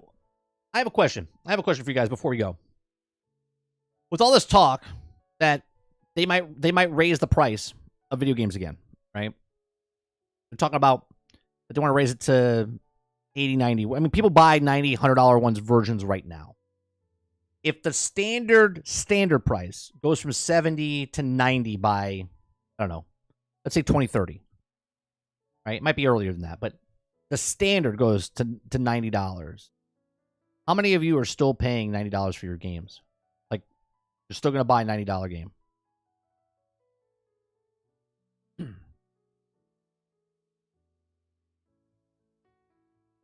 Well, if you wait a couple more months, though, Rose, it'll be on Game Pass for free. Well, not free, but for a subscription. Probably 1 year to the date. But I would pick it up. I bought it full price. I think it was worth it full price. It's definitely worth $35. Definitely worth $35.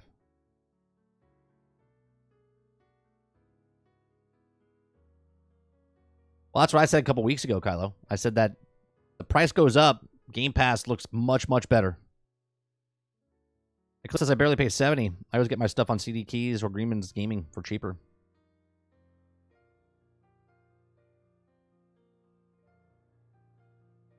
Dave Rose says, nope, I'm out. $80 is my limit for the standard.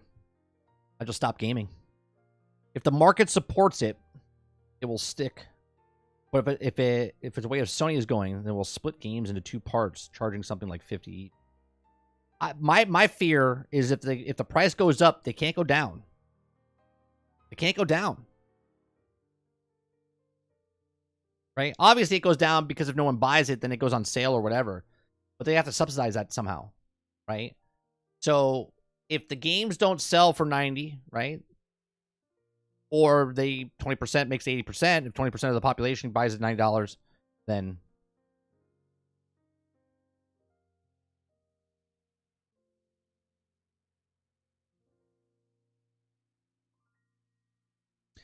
my few full price purchases this year has taught me to wait. What games did you buy this year full price? See?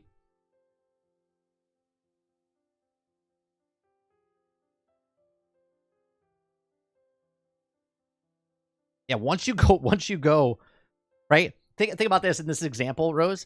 It's like what they did with Marvel's event, like Marvel, the Cinematic Universe.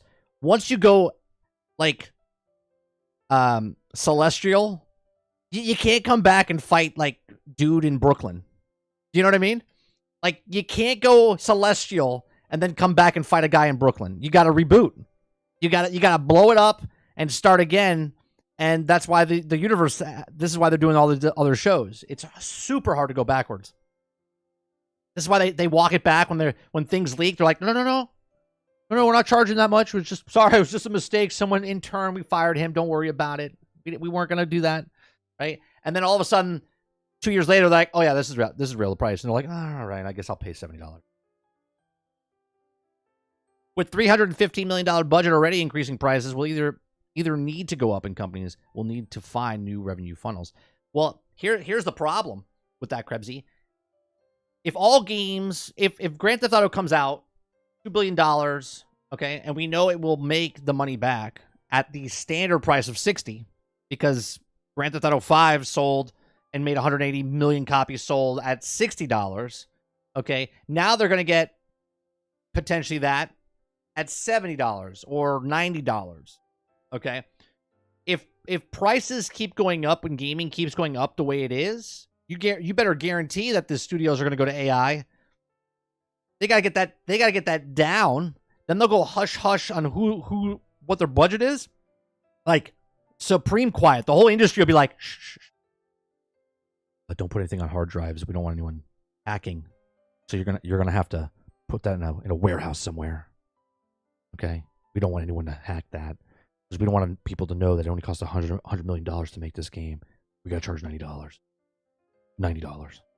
$100. Steve says $100. Pre-order bonus $200. Okay, for 30-minute early access.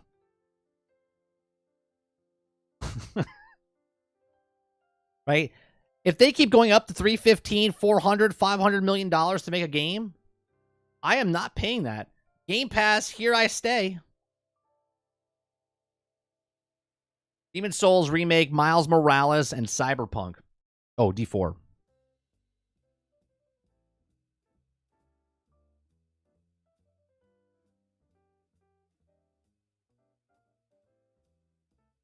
Well, welcome to the non-FOMO train. I don't have the FOMO thing. Obviously, as a content creator, we talked about this the other day with Kingard. It's a little bit of a hypocrite because I personally don't pre-order games, but there are games that I'm interested in that I buy day one, which now is kind of fuzzy because day one is not day one anymore. It's day -3. It's like early access, 3 days. And as a content creator, I have to, if I'm covering the game, I have to play the game, because if I'm interested in the game, I can't wait 3 days, because 3 days on the internet is like a fucking lifetime, right? So it's like, for instance, I have not purchased Suicide Squad at all, but will be playing Suicide Squad, and I can't play Suicide Squad on day one because it's coming out, 3 days early? So I have to pre-order, which is not really pre-ordering, but it is pre-ordering, but it's like, it's so ridiculous.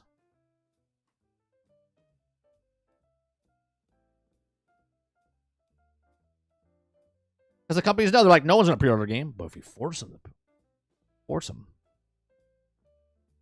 And that's not fear of missing out, but I guess it is, because I'm a YouTube content creator. And if I don't make content, then I fear that my videos won't be seen. Even though they won't be seen, because other content creators will be streaming that are much higher than me, and they'll get pushed.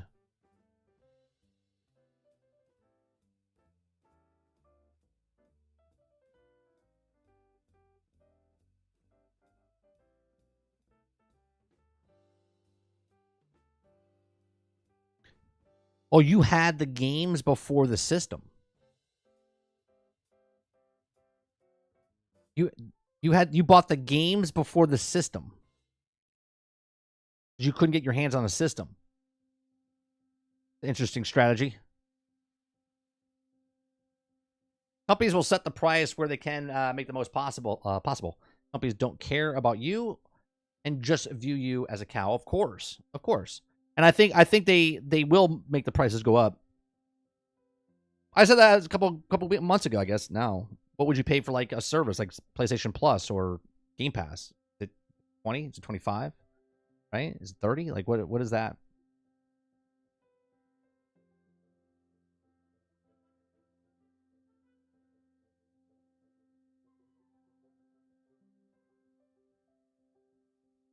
All right. 1 o'clock. Morning went by really fast. If you guys like my content, make sure you hit that like button down below. We'll be back tonight for GXG. I want to say, just in case, I'm out of town till Tuesday next week. So next Monday I will not go live. Tuesday I won't go live. I might be back here Wednesday, but I also might stay down and visit my family a little longer next week. So there might be no streams until the new year. So I'm going to try to do these breakout videos and whatnot this weekend to get some content out to you guys next week while I'm gone. I'm going to try, okay? I'm going to try to go live while I'm down there on my mobile phone. But I'm gonna just straight up tell you, most likely won't happen if I stay down there. Because when I'm down there, it's basically I'm always doing something. I don't know when I'll have time to sit down and actually talk like this because my son's off from school and whatnot. So I do appreciate it very much. Go check out our other videos. Go hit that like button. Go hit the subscribe button. If you'd like to go above and beyond that, become a member as little as $5. Damn, I'll be 32 next time I see you. Well, happy birthday. Happy birthday. What else? We have videos of the Skull and Bones one is doing really good. The Skull and Bones one video is doing fantastic, actually. And then we have... What we got here? Skull and Bones one's doing really good. The Kinger video is over 200. It was over 200 yesterday, though. That slowed down a little bit. And the video... Yeah, the upload for Skull and Bones beta impressions is good. The Suicide Squad thoughts and reactions, not so much, but I didn't think that would be a very good one. So, appreciate it very much. I'll see you guys in the tonight, 8 p.m. Eastern for GXG. You guys have a great one. Peace.